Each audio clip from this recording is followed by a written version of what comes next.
ನಮಸ್ಕಾರ ವೀಕ್ಷಕರೇ, ನಿಮಗೆಲ್ಲ ಗೊತ್ತು ಕೋವಿಡ್-19 ವಿರುದ್ಧದ ಹೋರಾಟದಲ್ಲಿ ನಾವೀಗ ಒಂದು ಸಂದಿಗ್ಧ ಪರಿಸ್ಥಿತಿಯಲ್ಲಿದ್ದೇವೆ ಅಂತ ಜನರು ಅನ್ಕೋತಾ ಇದ್ದಾರೆ.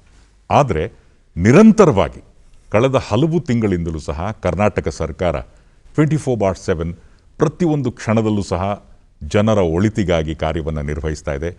ಹಗಲಿರುಳೆನ್ನದೇ ವೈದ್ಯರ ಜೊತೆ ಸರ್ಕಾರವೂ ಸಹ ಕಾರ್ಯವನ್ನು ನಿರ್ವಹಿಸ್ತಾ ಇದೆ. ಒಂದು ಸಂಪೂರ್ಣ ತಂಡವಾಗಿ ಕಾರ್ಯವನ್ನು ನಿರ್ವಹಿಸೋದ್ರ ಜೊತೆಗೆ ಸಾರ್ವಜನಿಕರು ಸಹ ಸಾಕಷ್ಟು ಬೆಂಬಲವನ್ನು ತೋರಿದ್ದಾರೆ ನಿಜ.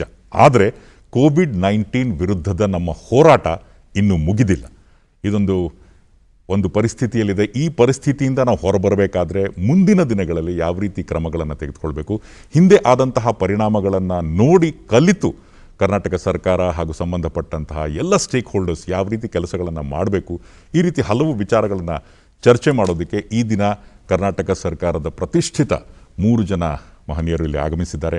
ಮೊಟ್ಟ ಮೊದಲನೇದಾಗಿ it's indeed my pleasure and privilege, ದಯವಿಟ್ಟು ಸ್ವಾಗತಿಸಿ ಶ್ರೀ ಟಿ ಎಂ ವಿಜಯ ಭಾಸ್ಕರ್, ಸರ್ಕಾರದ ಮುಖ್ಯ ಕಾರ್ಯದರ್ಶಿಗಳು. ನಿಮಗೆಲ್ಲ ಗೊತ್ತು, ಅವರು ಒಬ್ಬ ಅಧಿಕಾರಿಯಾಗಿ ತಮ್ಮದೇ ಆದ ವಿಶಿಷ್ಟ ಛಾಪನ್ನು ಮೂಡಿಸಿದ್ದಾರೆ. ಹಲವು ಇಲಾಖೆಗಳಲ್ಲಿ ಕಾರ್ಯವನ್ನು ನಿರ್ವಹಿಸಿ ಈಗ ಮುಖ್ಯ ಕಾರ್ಯದರ್ಶಿಗಳಾಗಿದ್ದಾರೆ ನಿಜ. ಆದರೆ ಪ್ರತಿಯೊಂದು ಇಲಾಖೆಯಲ್ಲೂ ಸಹ ಜನೋಪಯೋಗಿ ಜನಪರ ಕೆಲಸಗಳನ್ನು ಮಾಡಿ ಮನೆ ಮಾತಾಗಿದ್ದಾರೆ ಶ್ರೀ ಟಿ ಎಂ ವಿಜಯ ಭಾಸ್ಕರ್ ಅವರು. ಸರ್, ಬಹಳ ಸಂತೋಷ, ತಾವು ದೂರದರ್ಶನಕ್ಕೆ ತಮ್ಮ ಎಡೆಬಿಡದ ಕಾರ್ಯಕ್ರಮಗಳ ನಡುವೆ ಆಗಮಿಸಿದ್ದೀರಿ. ಇನ್ನು ಮತ್ತೊಬ್ಬರು ಇಲ್ಲಿ ಇರೋರು ಡಾಕ್ಟರ್ CN ಮಂಜುನಾಥ್, ಶ್ರೀ ಜಯದೇವ ಹೃದ್ರೋಗ ವಿಜ್ಞಾನ ಮತ್ತು ಸಂಶೋಧನಾ ಸಂಸ್ಥೆಯ ನಿರ್ದೇಶಕರು, ಟಾಸ್ಕ್ ಫೋರ್ಸ್ನಲ್ಲೂ ಕಾರ್ಯನಿರ್ವಹಿಸ್ತಾ ಇದ್ದಾರೆ, ಖ್ಯಾತ ಹೃದ್ರೋಗ ತಜ್ಞರು, ಜೊತೆಗೆ ಜನಪರ ವೈದ್ಯಕೀಯ ಸೇವೆಗಳಿಗೆ ಹೆಸರಾದವರು. ಅಂದರೆ ಅನೇಕ ವೈದ್ಯರು ಮಾತಾಡ್ತಾರೆ, ಸಾಮಾನ್ಯ ಮನುಷ್ಯನಿಗೆ ಕೆಲವೊಮ್ಮೆ ವೈದ್ಯರು ಮಾತನಾಡೋದು ಒಂದು ರೀತಿ ಕ್ರಿಕೆಟ್ನಲ್ಲಿ ಬೌನ್ಸರ್ ಆದ ರೀತಿ ಇರುತ್ತೆ. ಆದರೆ ಡಾಕ್ಟರ್ CN ಮಂಜುನಾಥ್ ಮಾತಾಡಿದಾಗ ಒಬ್ಬ ಸಾಮಾನ್ಯ ಮನುಷ್ಯನಿಗೂ ಸಹ ಹಿ ಫೀಲ್ ಸೇಫ್. ಅವ್ರ ಜೊತೆ ಒಂದು ಕಾಂಟ್ಯಾಕ್ಟ್ ಮಾಡಿದಾಗ ನಾನು ಒಂದು ಸುರಕ್ಷಿತವಾದ ಕೈನಲ್ಲಿದ್ದೇನೆ ಅನ್ನುವಂಥ ಒಂದು ಭಾವನೆ ಬರುತ್ತೆ. ಡಾಕ್ಟರ್ ಮಂಜುನಾಥ್ ಅವರು, ತಮಗೂ ಸಹ ಕಾರ್ಯಕ್ರಮಕ್ಕೆ ಸ್ವಾಗತ.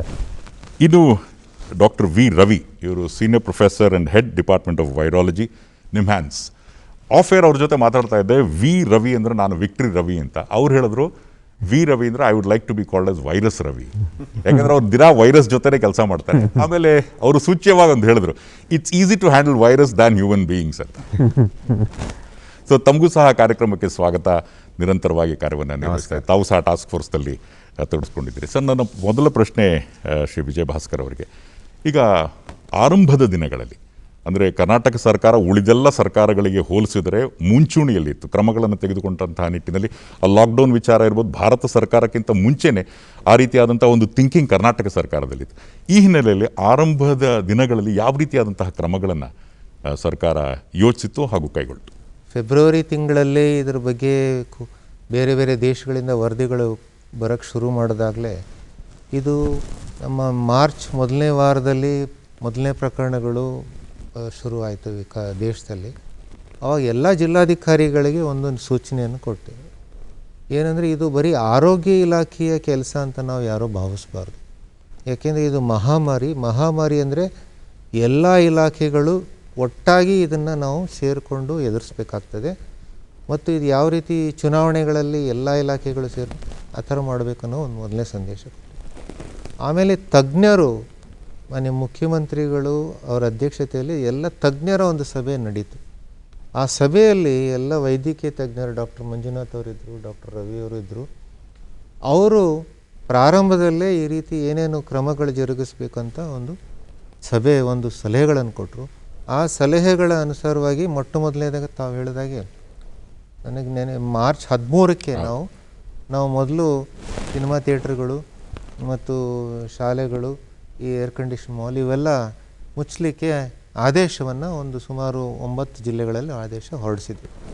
ಬೇರೆ ರಾಜ್ಯಗಳಿಗಿಂತ ನಾವು ಆ ರೀತಿಯಲ್ಲಿ ಮೊದಲಿಂದನೂ ನಮ್ಮ ರಾಜ್ಯದಲ್ಲಿ ಒಂದು ವಿಶೇಷವಾದ ಅಂಶ ಅಂದರೆ, ಮಾನ್ಯ ಮುಖ್ಯಮಂತ್ರಿಗಳು ಸರ್ಕಾರದ ತಜ್ಞ ವೈದ್ಯರ ಜೊತೆಗೆ ಮತ್ತು ತಜ್ಞರ ಜೊತೆಗೆ ಸಮಾಲೋಚನೆ ಮಾಡಿ ನಾವು ಕ್ರಮಗಳನ್ನು ಜರುಗಿಸ್ತಾ ಇದ್ದೀವಿ. ಅದೊಂದು ನಮ್ಮಲ್ಲಿ ಇರೋ ವೈಶಿಷ್ಟ್ಯ. ಸರ್, ಡಾಕ್ಟರ್ ಮಂಜುನಾಥ್, ಈಗ ನಾವೆಲ್ಲ ಮಾಸ್ಕ್ ಹಾಕ್ಕೊಂಡೇ ಕಾರ್ಯಕ್ರಮನ ಮಾಡ್ತೀವಿ. ಬಹುಶಃ ತಾವೇ ಹೇಳಿದ್ರಿ, ನಾವೇ ಒಂದು ಸಂದೇಶವನ್ನು ರವಾನಿಸಬೇಕು ವೀಕ್ಷಕರಿಗೆ ಅಂತ. ಈ ಮಾಸ್ಕ್ ಬಗ್ಗೆನೇ ಏನು ಹೇಳ್ತೀರಾ? ಅಂದರೆ ಮಾಸ್ಕಿನ ಉಪಯೋಗದ ಬಗ್ಗೆ, ಲಭ್ಯತೆ ಬಗ್ಗೆ, ಜೊತೆಗೆ ಮುಂಚೆ ಮಾಸ್ಕ್ ಸಿಗುತ್ತೋ ಇಲ್ಲೋ, ಹಾಕ್ಕೋಬೇಕೋ ಬೇಡೋ ಅನ್ನೋ ಜಿಜ್ಞಾಸೆನೂ ಜನರಲ್ಲಿದೆ. ಯಾಕೆಂದರೆ ಇವಾಗ ನಿಖರವಾಗಿ ಈ ಕೋವಿಡ್-19 ವೈರಸ್ಗೆ ಯಾವುದೇ ವ್ಯಾಕ್ಸಿನ್ ಇಲ್ಲ. ಓಕೆ. ಆದರೂ ಇತ್ತೀಚೆಗೆ ಒಳ್ಳೆ ಎಫೆಕ್ಟಿವ್ ಮೆಡಿಸಿನ್ಸ್ ಬಂದಿದೆ. ಆದರೆ ಈಗ ನಮಗೆ ಇರತಕ್ಕಂಥ ಕೇವಲ ಎರಡು ಸಾಮಾಜಿಕ ವ್ಯಾಕ್ಸಿನ್ ಯಾವುದಪ್ಪ ಅಂದರೆ, ಒಂದು ಮಾಸ್ಕು, ಇನ್ನೊಂದು ಅಂತರವನ್ನು ನಾವು ಕಾಪಾಡ್ಕೋಬೇಕು. ಓಕೆ. ಈ ಮಾಸ್ಕ್ ಅಂದರೆ ಏನಾಗುತ್ತೆ, ಇದಕ್ಕೆ ಅಧ್ಯಯನ ಕೂಡ ಮಾಡಿದ್ದೀವಿ ನಾವು ಜಯದೇವ ಹೃದ್ರೋಗ ಸಂಸ್ಥೆಯಲ್ಲೇ. ನಮ್ಮ ಹಾರ್ಟ್ ಸರ್ಜನ್ನು ಮತ್ತು ಒಬ್ಬರು ಇಸ್ರೋ ಸೈಂಟಿಸ್ಟು ಅವ್ರ ಮಗ ಸೇರಿ ಈ ಮಾಸ್ಕ್ ಹಾಕ್ಕೊಂಡ್ರೆ ಯಾವ ರೀತಿ ನಾವು ಈ ವೈರಸ್ಸನ್ನು ಹರಡೋದು ಕಡಿಮೆ ಮಾಡ್ಬೋದು ಅಂತ. ನಾವು N95 ಮಾಸ್ಕ್ ಹಾಕ್ಕೊಂಡು ನೀವು ಕೆಮ್ಮಿದರೆ ಅಥವಾ ಸೀಂತ್ರೆ, ಏಕೆಂದರೆ ಈ ವೈರಸ್ಸು ಹರಡದೆ ಇದು ಉಸಿರಾಟದ ಮೂಲಕ, ಅಂದರೆ ಕೆಮ್ಮಿದಾಗ ಸೀಂದಾಗ ಇದೇ ಡ್ರಾಪ್ಲೆಟ್ ಇನ್ಫೆಕ್ಷನ್ ಅಂತೀವಿ ಅಥವಾ ಸಣ್ಣ ಮೈಕ್ರೋ ಹನಿ ಅಂತೀವಿ. ಸೊ ಅದರಿಂದ ಈಗ ಒಬ್ಬ ಮನುಷ್ಯ ಕೆಮ್ಮಿದರೆ ಅಥವಾ ಅವನು ಸೀಂತ್ರೆ ಬಹುಶಃ ಅದು 5ರಿಂದ 6 ಅಡಿ ದೂರ ಹೋಗ್ಬೋದು, ಅಥವಾ ಕೆಲವರು ಮೈಲ್ಡಾಗಿ ಕಾಫ್ ಮಾಡಿದರೆ 3 ಅಡಿ ಹೋಗ್ಬೋದು. ಅದಕ್ಕೋಸ್ಕರ ನಾವು ಹೇಳ್ತಾ ಇರೋದು ಅಂತರ ಸುಮಾರು 6 ಅಡಿ ಕಾಪಾಡಿಕೊಂಡ್ರೆ ಬಹಳ ಮುಖ್ಯ ಅಂತ. ಓಕೆ. ನಂತರ ನೀವು ಮಾಸ್ಕ್ ಹಾಕ್ಕೊಂಡು ನೀವು N95 ಮಾಸ್ಕ್ ಹಾಕ್ಕೊಂಡು ನೀವು ಕೆಮ್ಮಿದರೆ ಅದು ಒಂದು 3 ಇಂಚು ಹೋಗುತ್ತಷ್ಟೇ ಈ ಡ್ರಾಪ್ಲೆಟು. ಅದೇ ಮಾಮೂಲಿ ನಾವು ಏನು 3 ಲೇಯರ್ ಮಾಸ್ಕ್ ಅಂತೀವಲ್ಲ, ಅದನ್ನು ಹಾಕ್ಕೊಂಡು ಕೆಮ್ಮಿದರೆ ಬಹುಶಃ 2 ಅಡಿ ಅಥವಾ 2.5 ಅಡಿ ಹೋಗ್ಬೋದು. ಬಹುಶಃ ಇವತ್ತು ಇದು ನಿಯಂತ್ರಣಕ್ಕೆ ಬರಬೇಕಾದ್ರೆ ಮತ್ತು ಬೇರೆಯವರಿಗೆ ಹರಡೋದನ್ನು ನಿಲ್ಲಿಸಬೇಕಾದ್ರೆ ಮಾಸ್ಕ್ ಧರಿಸೋದು ಬಹಳ ಮುಖ್ಯವಾದದ್ದು. ಮತ್ತು ನಮ್ಮ ಜನ ಏನು ಮಾಡ್ತಾರೆ, ಮಾಸ್ಕ್ ಹಾಕ್ಕೊಂಡಿರ್ತಾರೆ, ಮಾತಾಡುವಾಗ ತೆಗೆದುಬಿಡ್ತಾರೆ, ಕೆಮ್ಮುವಾಗ ತೆಗೆದುಬಿಡ್ತಾರೆ. ಅದಾಗಬಾರ್ದು. ನಂತರ ಬಟ್ಟೆ ಮಾಸ್ಕು ಕೂಡ ಇತ್ತೀಚೆಗೆ ಜನಪ್ರಿಯ ಆಗಿದೆ. ಓಕೆ. ಅಂದರೆ ಬಟ್ಟೆ ಮಾಸ್ಕು ಕೂಡ ಎಫೆಕ್ಟಿವೆ.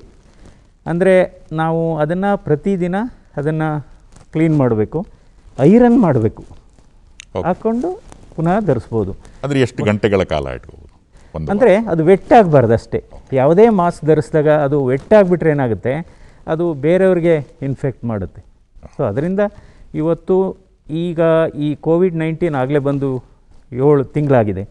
ಬಹುಶಃ ಇನ್ನೂ ಒಂದು 4-5 ತಿಂಗಳು ಇದು ನಿಯಂತ್ರಣಕ್ಕೆ ಸ್ವಲ್ಪ ಬಂದ ಮೇಲೂ ಕೂಡ ಇನ್ನೂ ಈ ವರ್ಷ ಪೂರ್ತಿ ನಾವು ಮಾಸ್ಕ್ ಧರಿಸಬೇಕು, ಅಂತರವನ್ನು ಕಾಪಾಡ್ಕೊಂಡು ಹೋಗಬೇಕಾಗುತ್ತೆ. Okay sir. ಸರ್ ರವಿ, ಈಗ ದಿನ ಬೆಳಗಾದರೆ ವೈರಸ್ ಜೊತೆನೇ ತಮ್ಮ ಮಾತುಕತೆ ನಡೀತಾ ಇರುತ್ತೆ. ಸೊ ಈ ವೈರಸ್ ಯಾವ್ಯಾವ ರೀತಿಯಾದಂತಹ ಪರೀಕ್ಷೆಗಳನ್ನು over a period of time, ಅಂದರೆ ಆರಂಭದಿಂದ ಹೇಗೆ ಈ ಪರೀಕ್ಷಾ ನೀತಿ ವ್ಯತ್ಯಾಸ ಆಗಿದೆಯಾ, ಅದೇ ರೀತಿಯಾದಂತಹ ಟೆಸ್ಟ್ಗಳನ್ನು ಮಾಡ್ತಾ ಇದ್ದೀವಿ? ಜನವರಿಯಲ್ಲಿ ಮೊದಲು ಈ ವೈರಸ್ಗೆ ಟೆಸ್ಟು ಕಂಡುಹಿಡಿದ್ರು. ಆ ಟೆಸ್ಟು RT-PCR ಅಂತೀವಿ. RT-PCR ಅಂದರೆ reverse transcription polymerase chain reaction. ಈ ಟೆಸ್ಟಲ್ಲಿ ನಾವು ಕಂಡುಹಿಡಿಯೋದು ವೈರಸ್ ಜೆನೆಟಿಕ್ ಮೆಟೀರಿಯಲ್. ಇದನ್ನು ಜನವರಿಯಲ್ಲೇ ಇಡೀ ಜಗತ್ತಿಗೆ ಎಲ್ಲ ದೇಶಗಳ ಸೈಂಟಿಸ್ಟ್ ಸೇರಿಕೊಂಡು ಮಾಡಿದ್ದು. ಆ ಒಂದು ಟೆಸ್ಟನ್ನೇ ನಾವು ಸುಮಾರು 4-5 ತಿಂಗಳು ಆ ಟೆಸ್ಟ್ ಒಂದೇ ಇತ್ತು ಡಯಾಗ್ನೋಸ್ ಮಾಡೋಕ್ಕೆ. ಅದಾದ ಮೇಲೆ ಒಂದು 3-4 ತಿಂಗಳಿಂದ ವೈರಸ್ ಪ್ರೋಟೀನ್ನ ಕಂಡುಹಿಡಿಯೋದು, ಆ್ಯಂಟಿಜನ್ ಅಂತೀವಿ. ಆ್ಯಂಟಿಜನ್ ಅಂದರೆ ವೈರಸ್ ಏನಂದರೆ it's nothing but a piece of nucleic acid, protein cover ಇರುತ್ತೆ. ಆ ಔಟರ್ ಪ್ರೋಟೀನ್ಸ್ನ ಡಿಟೆಕ್ಟ್ ಮಾಡೋದು ಆ್ಯಂಟಿಜನ್ ಟೆಸ್ಟಲ್ಲಿ ಯೂಸ್ ಮಾಡ್ತೀವಿ. ಇದು ಭಾಳ ರ್ಯಾಪಿಡಾಗಿ ಕಂಡುಹಿಡಿಯುವಂಥ ಟೆಸ್ಟು. ಸೊ ಈ ಟೆಸ್ಟು ಒಂದು 3-4 ತಿಂಗಳಿಂದ ರೆಡಿಯಾಗಿತ್ತು. ಇವಾಗ ನಮ್ಮ ರಾಜ್ಯದಲ್ಲೂ ನಾವು ಹೆಚ್ಚು ಇದನ್ನು ಯೂಸ್ ಮಾಡ್ತಾಯಿದ್ವಿ. ಈ 2 ಟೆಸ್ಟ್ಗಳೇ ಡಯಾಗ್ನೋಸ್ ಮಾಡೋಕ್ಕೆ ಪ್ರಮುಖವಾದ ಟೆಸ್ಟ್ಗಳು. ಇದನ್ನು ಬಿಟ್ಟು ಮುಂದೆ ಯಾರಿಗಾದರೂ ಸೋಂಕು ತಗುಲಿದೆಯಾ, ಅವ್ರಿಗೆ ಗೊತ್ತಿಲ್ಲದ್ರೆ ಅವರಿಗೆ ಇನ್ಫೆಕ್ಷನ್ ಆಗಿದೆಯಾ ಅನ್ನೋದು ಕಂಡುಹಿಡಿಯೋಕ್ಕೆ ನಮ್ಮ ದೇಹದಲ್ಲಿ, ಕನ್ನಡದಲ್ಲಿ ಪ್ರತಿರೋಧಕ ಅಂತಾರೆ, ಇಂಗ್ಲೀಷಲ್ಲಿ ಆ್ಯಂಟಿಬಾಡಿ ಅಂತೀವಿ. ಅಂದರೆ ರೋಗ ವಿರೋಧಕ ಒಂದು ಕೆಮಿಕಲ್ ಅದು. That is produced against all viral infections, all infections in fact. ಅದು ನಮ್ಮ ಬ್ಲಡ್ಡಲ್ಲಿರುತ್ತೆ. ಅದನ್ನು ಕಂಡುಹಿಡಿದ್ರೆ ಇವಾಗ ನನಗೆ ರೋಗ ಇದೆ ಅಂತ ಹೇಳೋಕ್ಕಾಗಲ್ಲ. ಇದಕ್ಕೆ ಮುಂದೆ ಅಟ್ಲೀಸ್ಟ್ ಒಂದು 3 ವೀಕ್ಸ್ ಮುಂದೆ ನನಗೆ ಈ ಸೋಂಕು ತಗುಲಿತ್ತು, ನನಗೆ ಗೊತ್ತಿರಲಿಲ್ಲ ಅನ್ನೋ ಒಂದು ಆಧಾರ ಸಿಗುತ್ತೆ ನಮಗೆ. So antibody test are useful for survey. ನಮ್ಮ ರಾಜ್ಯದಲ್ಲಿ ಎಷ್ಟು ಮಟ್ಟಿಗೆ ಈಗ ಎಷ್ಟು ಜನರಿಗೆ ಹರಡಿದೆ ಅನ್ನೋದು ಕಂಡುಹಿಡಿಯೋಕ್ಕೆ ಸೀರೋ ಸರ್ವೇಸ್ ಅಂತೀವಿ. ಅದಕ್ಕೆ ಆ್ಯಂಟಿಬಾಡಿ ಟೆಸ್ಟ್. ಈ 3 ಟೆಸ್ಟ್ಗಳು ಬಿಟ್ಟು ಬೇರೆ ಯಾವುದು ಟೆಸ್ಟ್ಗಳು ಇಲ್ಲ. ಓಕೆ.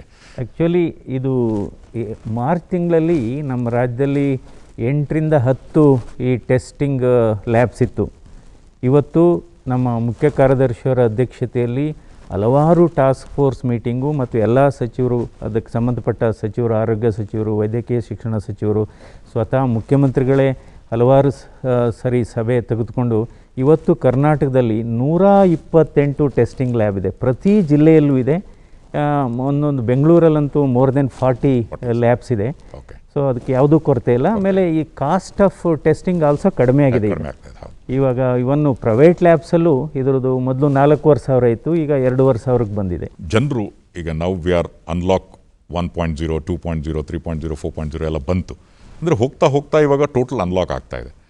ಆದರೆ ಒಂದು ಏನಾಗಿತ್ತಪ್ಪ ಅಂದರೆ ಲಾಕ್ಡೌನ್ ಟೈಮಿಂದ ಎಕನಾಮಿಕ್ ಸ್ಥಿತಿ ಈ ರೀತಿಯಾದಂಥ ಒಂದು ಜನರ ಮೇಲೆ ಸಾಕಷ್ಟು ದುಷ್ಪರಿಣಾಮ ಬೀರಿದೆ. ಇದನ್ನು ಯಾರೂ ಅಲ್ಗಳೆಯೋದಕ್ಕೆ ಸಾಧ್ಯ ಇಲ್ಲ. ಆದರೆ ಕರ್ನಾಟಕ ಸರ್ಕಾರ ಈ ನಿಟ್ಟಿನಲ್ಲೂ ಸಹ ಹಲವು ಕ್ರಮಗಳನ್ನು ತೆಗೆದುಕೊಂಡಿದೆ. ಈಗ we have to come out of that. ಅದರಿಂದ ಹೊರಗೆ ಬರುವಂತಹ ನಿಟ್ಟಿನಲ್ಲಿ ಯಾವ ಕೆಲಸಗಳನ್ನು ಕರ್ನಾಟಕ ಸರ್ಕಾರ ಕೈಗೊಂಡಿದೆ ಹಾಗೂ ಯಾವ್ಯಾವ ಕ್ರಮಗಳನ್ನು ಜನರ ಉದ್ಧಾರಕ್ಕಾಗಿ ಕೈಗೊಳ್ತಾ ಇದೆ? ಹಲವಾರು ವರ್ಗಗಳ ಜನರು ತೊಂದರೆಗೀಡಾಗಿದ್ದಾರೆ. ಪ್ರಮುಖವಾಗಿ ದಿನಗೂಲಿ ನೌಕರರು, ಆಟೋ ವಾಹನ ಚಾಲಕರು, ರೈತರು, ಹೂವು ಹಣ್ಣು ಬೆಳೆಗಾರರು ಮುಂತಾದವರು ಹೆಚ್ಚಿನ ಅವರು ತೊಂದರೆಗೆ ಈಡಾಗಿದ್ದಾರೆ. ರಸ್ತೆ ಬದಿ ವ್ಯಾಪಾರಿಗಳು ಸಹ ಸೇರ್ತಾರೆ. ಇವರೆಲ್ಲರ ಸಲುವಾಗಿ ಮಾನ್ಯ ಮುಖ್ಯಮಂತ್ರಿಗಳು ಒಂದು ಪ್ಯಾಕೇಜನ್ನು ಘೋಷಣೆ ಮಾಡಿ, ಆ ಪ್ಯಾಕೇಜ್ ಅಡಿಯಲ್ಲಿ ಈಗ ಹಣ್ಣು ಯಾರು ಬೆಳೆಸ್ತಾ ಇದ್ದಾರೆ ಆ ರೈತರಿಗೆ ಒಂದು ಪ್ಯಾಕೇಜನ್ನು ಘೋಷಣೆ ಮಾಡಿದರು. ಹೂವು ಬೆಳೆಸ್ತಕ್ಕಂಥ ರೈತರಿಗೂ ಪ್ಯಾಕೇಜನ್ನು ಘೋಷಣೆ ಮಾಡಿದರು. ಆಟೋ ಚಾಲಕರಿಗೆ ಮತ್ತು ಟ್ಯಾಕ್ಸಿ ಡ್ರೈವರ್ಗಳಿಗೂ ಅವ್ರಿಗೆ ಆದಾಯ ಇಲ್ಲದೆ ಇರೋದ್ರೆ ಅವ್ರಿಗೂ ಒಂದು 5,000 ರೂಪಾಯಿ ಒಂದು ಪ್ಯಾಕೇಜನ್ನು ಘೋಷಣೆ ಆಗಿದೆ. ಅದಲ್ಲದೆ ಕೆಲವು ಕ್ಷೌರಿಕರು ಮತ್ತು ಅಗಸರು ಅವ್ರಿಗೂ ಪ್ಯಾಕೇಜನ್ನು ಘೋಷಣೆ ಮಾಡಿದೆ. ಈ ರೀತಿಯಾಗಿ ಬೇರೆ ಬೇರೆ ವರ್ಗದ ಜನರಿಗೆ ಮತ್ತು ವಾಣಿಜ್ಯೋದ್ಯಮಿಗಳಿಗೆ ಅವರಿಗೆ ವಿದ್ಯುತ್ ಶಕ್ತಿಯನ್ನು ಅದನ್ನು ಡಿಫರ್ ಮಾಡೋದು, ಫಿಕ್ಸ್ ಚಾರ್ಜಸ್ ಡಿಫರ್ ಮಾಡೋದಕ್ಕೂ ಸಹ ಒಂದು ತೀರ್ಮಾನ ತಗೊಂಡಿದೆ. ಕಾರ್ಮಿಕರಿಗೆ, ಯಾರು ಕಟ್ಟಡ ಕಾರ್ಮಿಕರಿದ್ದಾರೆ, ಕಟ್ಟಡ ಕಾಮಗಾರಿಗಳೆಲ್ಲ ನಿಂತೋಯ್ತು.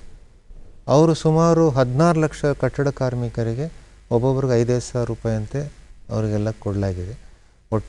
ಒಟ್ಟಾರೆಯಾಗಿ ಇಲ್ಲಿ ತನಕ ಸುಮಾರು ರಾಜ್ಯ ಸರ್ಕಾರದ ವತಿಯಿಂದ 3,989 ಕೋಟಿ ನಾವು ಖರ್ಚು ಮಾಡಿದ್ದೀವಿ ಬೇರೆ ಬೇರೆ ವರ್ಗಗಳಿಗೆ ಪರಿಹಾರದ ರೂಪದಲ್ಲಿ ಕೊಡಲಿಕ್ಕೆ.